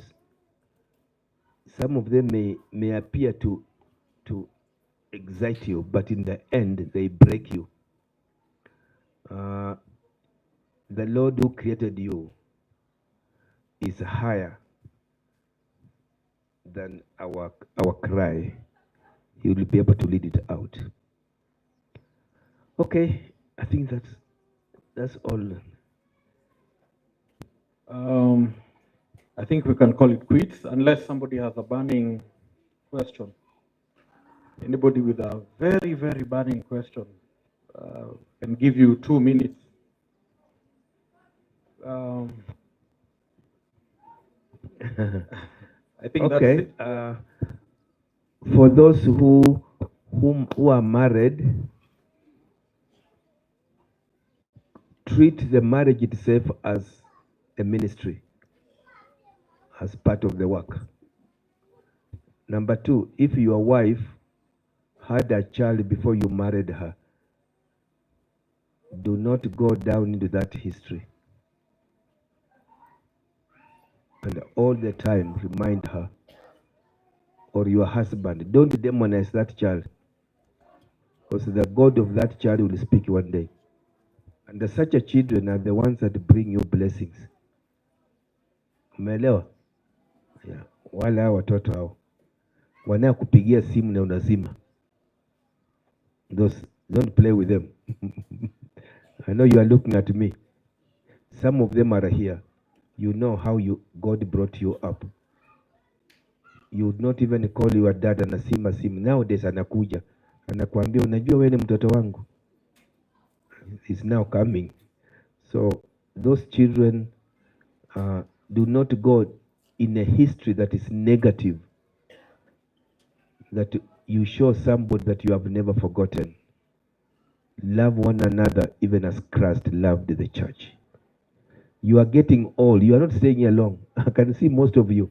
If we come here after 40 years, you will not be what you are now. Some of you will be sleeping. Yeah. Yeah, because saa hizi wengine wenu mko saa 8. Ngoja age wise mufike saa 11. You'll see. Yeah. Yesterday I met a respected parents. I admired them. But now the people whom they used to work with in the office are no longer coming. The people who you used to be close to are no longer there. You are left, the two of you. If you are overworking, you come back empty. But God will not forsake you. The Lord will be with you. Each person can say one word as we close. Thank you, Pastor. Maybe what I would say is there's a question that was not asked. The difference between a counselor and a psychologist and maybe a psychiatrist. So, and therapist. So, a psychiatrist, my doctor brother there, they are trained to diagnose psychological disorders and prescribe medication. So that is the line of training. On the other hand, the other people in that category, counselors, it depends on your level of training. So you may find people who have trained in certificate in counseling, they can only do so much. Maybe they can offer support, they can, they can maybe psychoeducate the clients. So it's, the level of training is what will determine. Then you will find people who have done undergraduate, they can do more. They can probably support clients even better. Then at master's level, when you get a psychologist who has trained at up to master's level, that is somebody who can diagnose a psychological disorder. So anybody below diploma level cannot successfully diagnose a psychological disorder. So if you go to somebody who has a diploma and they cannot successfully, they're not trained to successfully diagnose certain disorders. So master's level, undergraduate, yes, maybe they can diagnose some. Master's level are the ones who are trained now to diagnose and offer, psychotherapy. So psychotherapy is psychological therapy. Okay, so they do a lot more than the counseling psychologist does, because they understand the treatment approaches that are there based on theories that these therapies, the people who came up with these therapies, they are based on certain theories. So the person who is trained at master's level understands. So they're likely to give you a treatment approach that that is the correct one. And when you now go beyond masters, now you're talking about somebody who has gone up to the PhD level. This is somebody who can do assessment. Master's level can also offer certain assessments, depending on how they have trained. Maybe masters in clinical psychology, they can also offer assessment. But at a PhD level, they can do assessment, they can do psychotherapy. But what separates them, in fact, they're next in line after the psychiatrist. What separates them is that they can't prescribe medication, at least in our country. They're not licensed to prescribe. So if you find a clinical psychologist who is prescribing medication, that is illegal. So it's only the psychiatrists who are, and the doctors, people who have gone through medical school, who can prescribe medication. So a clinical psychology can do assessment and can offer psychotherapy, but the difference is they do what you call evidence-based. So they do assessment, then they offer therapy based on the evidence that they have acquired, because they take you through a thorough clinical intake. They take your history, where my friend Leon was saying that he went for the first session and the second session. The first session is normally history taking. So that is the difference. I hope that makes it clear. So because of that tier, the charges will also be different. So when you find a clinical psychologist who is charging you 10,000 per session, it is worth it, or 5,000. It is worth it because of the kind of training that they've gone through. A master's will charge you maybe 1,000, 1,500, depending on where they're training. A counselor may charge you even 1,000 or 500. So I thought I just needed to make that clear. And we are gifted here in Oasis. We have psychotherapy. I know the other psychologists, you know them, the other psychologists in the congregation. So reach out to us. I'm a clinical psychologist. Leon here is a psychiatrist. I know there are other psychologists in. So we can offer support to the Oasis members, and we can create, we'll maybe come together and create a structure where we can say this particular day we are offering support, psychological support to the Oasis members. Congratulations. Oh, sorry. Sorry, my one was too long. Now, I just maybe wanted to advise, particularly the young people who are at the beginning of their career or in the middle of their career, that do not put money forward as the first thing that you look at. Most people tend to want to ask for money. Money will never be enough, by the way. So just bear that in mind. Look at the job satisfaction. First, money will come. So long as you're doing a good job and you are productive, money will follow. But don't put money as the first thing that you are asking for in a job. So that would be my only advice. Thank you.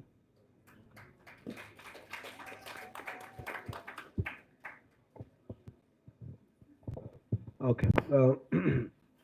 Quick that I think for in the context, I think, of couples is for both men and women. Let's remember that we also process things differently. The question that was raised earlier on that how do I help my spouse attain a work and life balance? Now, it's a good question, but it also has a risk to it because you could also be trying to fix your spouse. Men and women are different. We process things differently. Men generally do well with they do process things alone, think through things, and they could emerge. And there are those sports helpers, a good group, but intimate. It's few. We don't have so many, like a large group of women groups or something like that that women would naturally do. You'd find that if a lady is going through something, she'll talk to this person, that other person, another group, and so on. And the trouble that I normally see that she'd expect the man to do the same. It's not the same. So don't try and imagine how you'd react to a problem to be the same as what your husband would, even in this case, what your wife would do. So there's that issue normally I see that normally brings unnecessary tension. Then secondly is these days, I think Pastor alluded to this, people are working differently these days. I do a lot of my transactions on the phone, very many. So my screen time could be high, but when you look at my screen time, it could probably the bank or the ERP that we are using at work and so on. So we may work differently. So while someone may look like they're not doing a lot of work or rather pulling their weight, but you'll find that essentially this person is still very productive. So you are trying to fix someone who's already fixed. Yeah, they are productive already. And just because yours takes a more traditional kind of way of working, 8 to 5, and you come home tired, this person probably is very productive, 2 to 3 hours, writing and all those kind of things, and still is able to do stuff. You don't have to be the same. But otherwise, the person is still achieving that. But otherwise, I think once the communication, I think our in-house psychologists, I think, told us very well, it's very important to understand our diversities and celebrate them. Thank you very much. Yeah.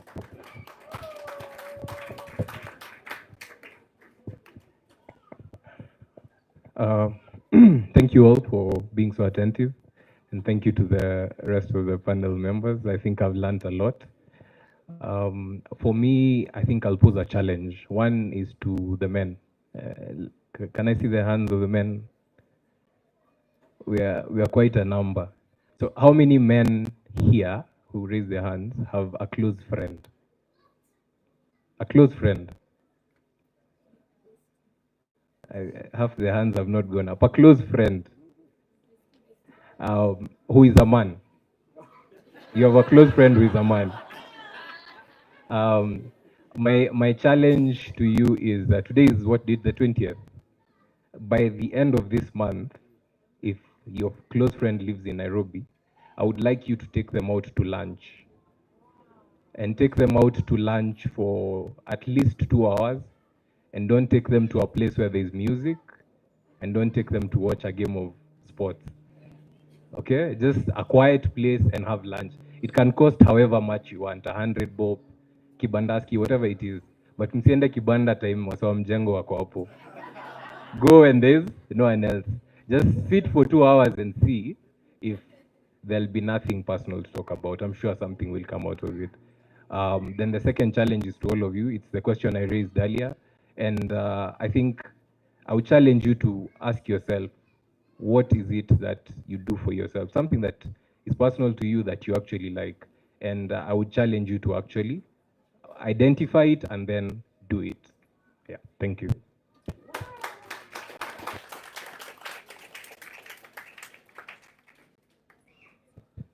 What do you say, church?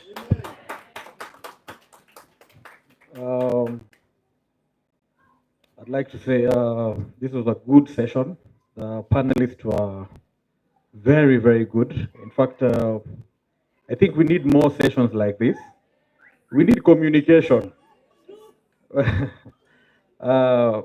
Apparently, we have no idea how to communicate with each other. Even sometimes communicating to your own self. But I'm so glad that we were able to talk about work-life balance. I know we were not able to exhaust the topic, and but we did what we could.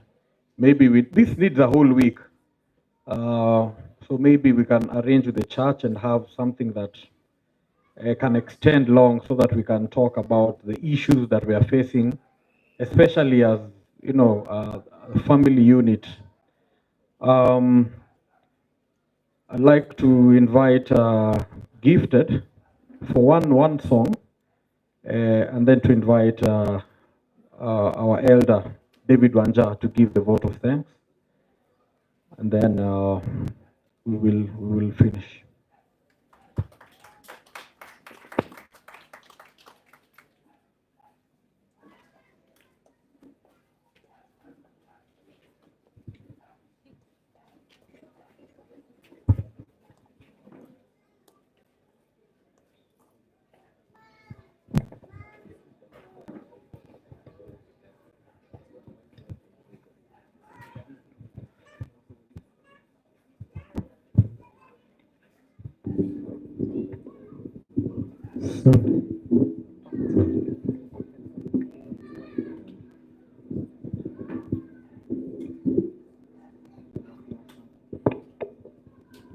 One, two.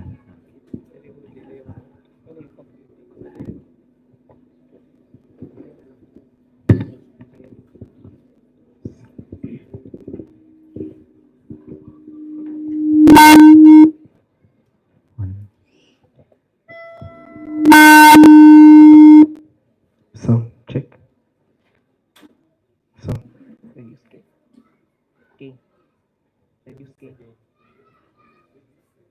Reduce this key.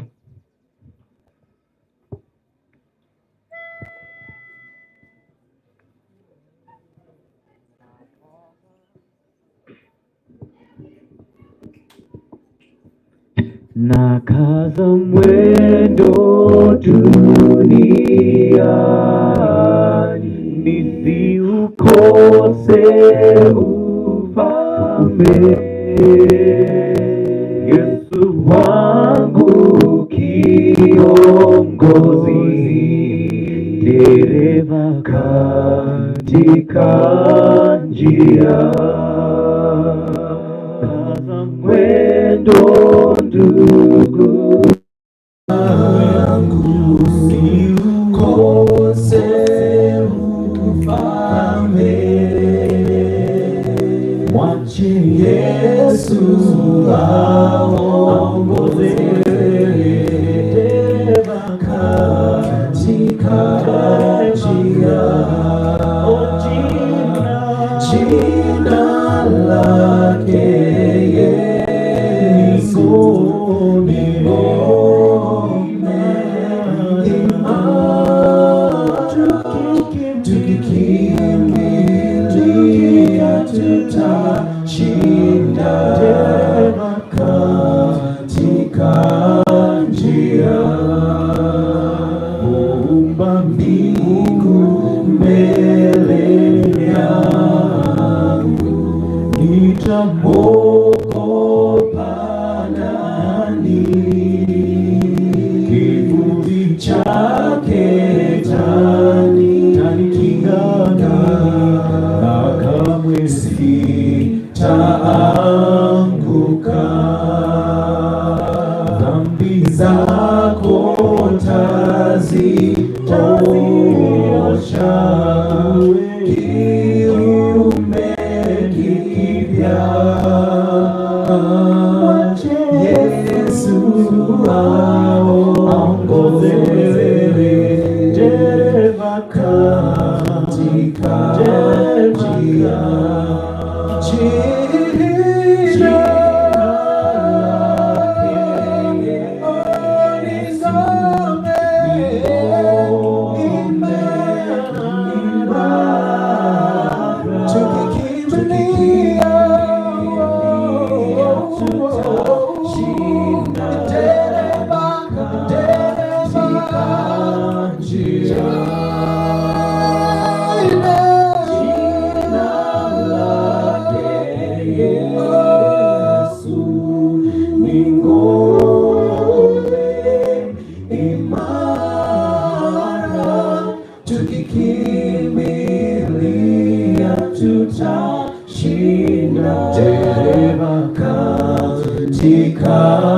njia, dereva katika njia,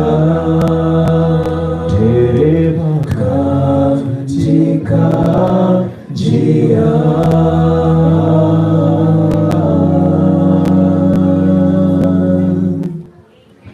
Dereva katika njia, njia, njia.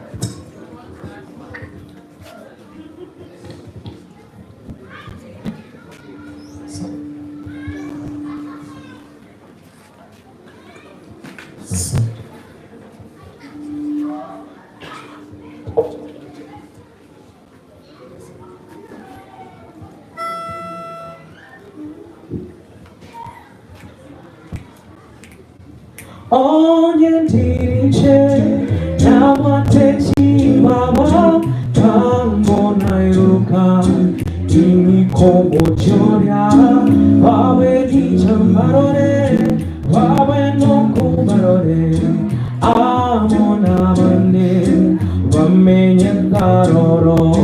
Onye diriche na wateti baba tango na yuka Kimi como choria, wawe di chambarore, wawe no kubarore, amona mande, wamenye taroro. Aye, aye, aye, voye figuese, no se mesia, el seno samare, areke, chichera chonsi. Eko nuge kobuga, tomoro toto aye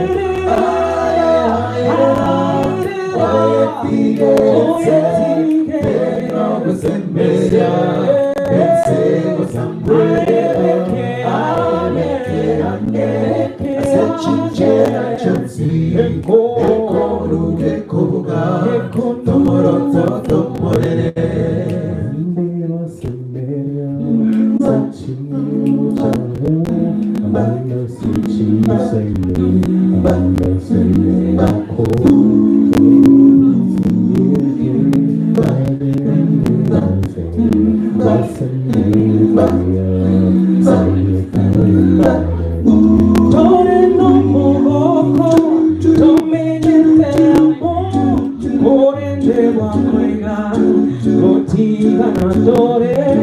Quiero yo parare y más enverar, voy a volar a serietario morene.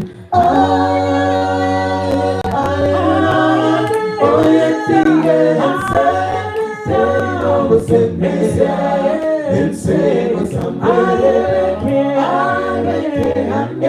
esa chichera chonsi, eko nuge kobuga, tomoro toto morene.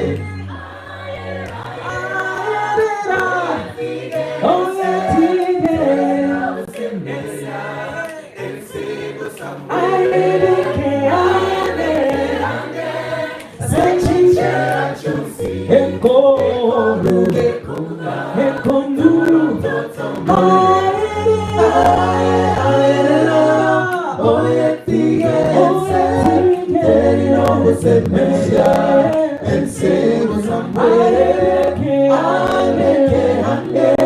ase chichera chonsi, eko nuge kobuga, tomoro toto morene. Oye fíjense, no se mencia, el seno samare, ase chichera chonsi, eko nuge kobuga, tomoro toto morene. Eko nuge kobuga, tomoro toto morene. Eko nuge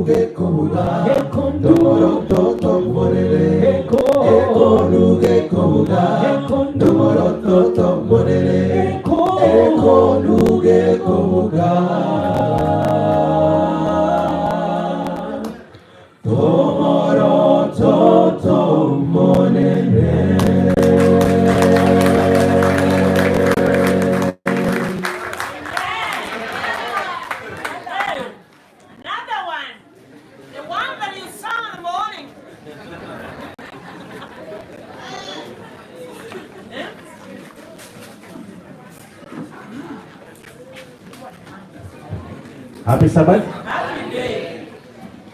Gifted, I think you did unfair to us. We enjoyed the harmony, but we didn't understand what you guys were singing. What was the song about? What was the meaning of the song?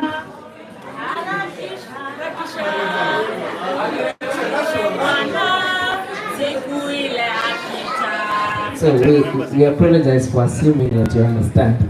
So it talks about, so let me explain the stanza in English. It says, if I had wings, I'd fly to heaven. I'd meet Enoch, I'd meet Moses, and all other people who have made it to heaven before us. And the chorus says, hurry, hurry and leave this world. It is going to be burned. Put your ways close to God, so that when He comes, we may meet Him. And thank you for that. At least we got what you were saying. That's wonderful. I think we have come to the end of this event. I'm just here to say thank you for the people who have managed to make the day to be colorful for us. And the first person, or the first vote of thanks is to God Himself, right? Amen. It has been a tough journey, I know, for Amo, Joseph, bado kesho asubuhi maliza siku. So we thank God for him allowing these days to come to be. It has been a lot of work done by the group, and we appreciate that God has allowed us to be here even in person to see the event. So we thank God for that. The second group that we are thanking is the Pastor Wamalika. Yes. Yeah, of course. Thank you to Pastor so much. I know you have busy schedule. Yes, you have retired, but you're not tired, as I say. So you're always up and down. We thank you for being available for us, and for blessing us with the wonderful presentation that you have granted unto us.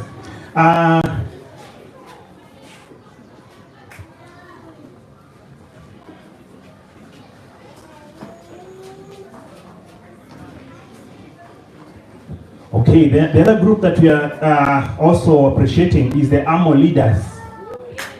The AMO leaders led by Joseph. And on top of that, we have the AMO Council. Yeah, this week in that AMO Council, it was very, very busy. A lot of messages. Sometimes I will not catch up with them, but they did a good job in all the arrangements and making things all in order. So congratulations and thank you for the leaders and the members who are in the council. The other group we are saying thank you to is the facilitators and the panelists. They did a good job. Yes, we had the panelists we had here. We had people who have really given us a lot of things. Today was more like an education Sabbath. We learned so many things. So thank you so much for that. The other group is the church. The church, yeah? So most of us not only are waiting until now, but also the church supported the AMO with some money, you know, through the board and those kind of things. So we appreciate that so much for the church, through the leadership of the elders and the likes, and approving the budgets which were there and which were needed for this day to be a success. And then the last group maybe to say thank you to is the AMO themselves, the men. Let me see how many men we still have in church now. The men who are still here. Thank you. Others probably they are doing something related to AMO outside. So thank you so much for that. We are happy for you men. I know men, you have done a lot in terms of contributions in your group. We appreciate that. And also coming up and also being there physically. We know we have one day still remaining. Tomorrow we have a breakfast. And we appreciate that all of us were able to wait and were able to participate into this event. So all of us collectively, we say thank you for your participation. Thank you for all your efforts. Thank you for showing up, and above all, thanks to God for allowing this day to be. Before I come to a close, I will invite Priska. There's something that we need to do properly. Priska, are you around?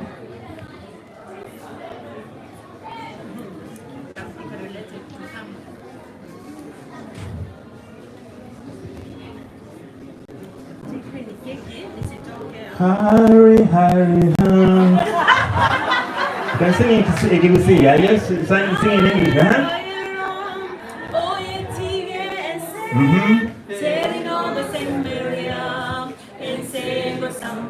Keep going.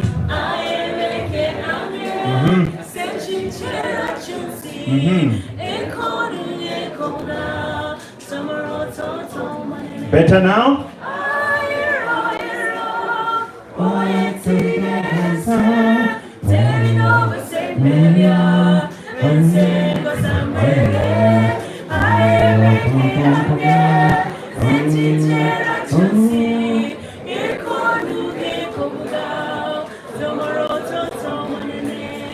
Thank you so much. You see, you understood the song and the message in that song. I'm waiting for some consultation going on.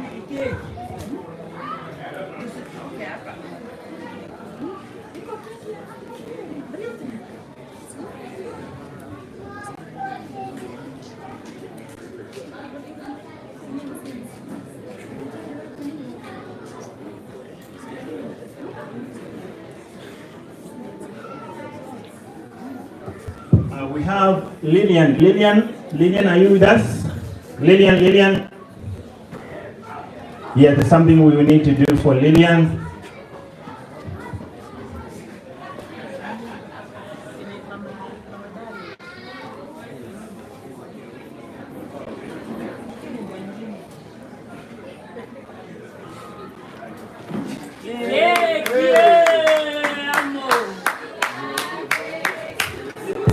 You said it's a birthday? No, you're not allowed to sing. You don't know what cake it is. You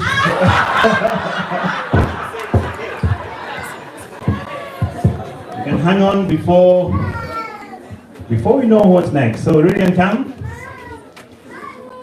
Lillian is an official of the church. Maybe the church is appreciating her. You never know. Sound.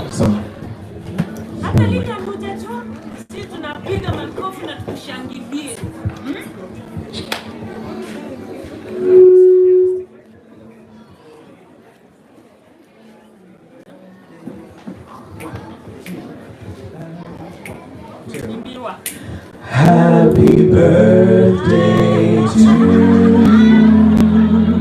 Happy birthday to you. Happy birthday, dear Lillian. Happy birthday to you.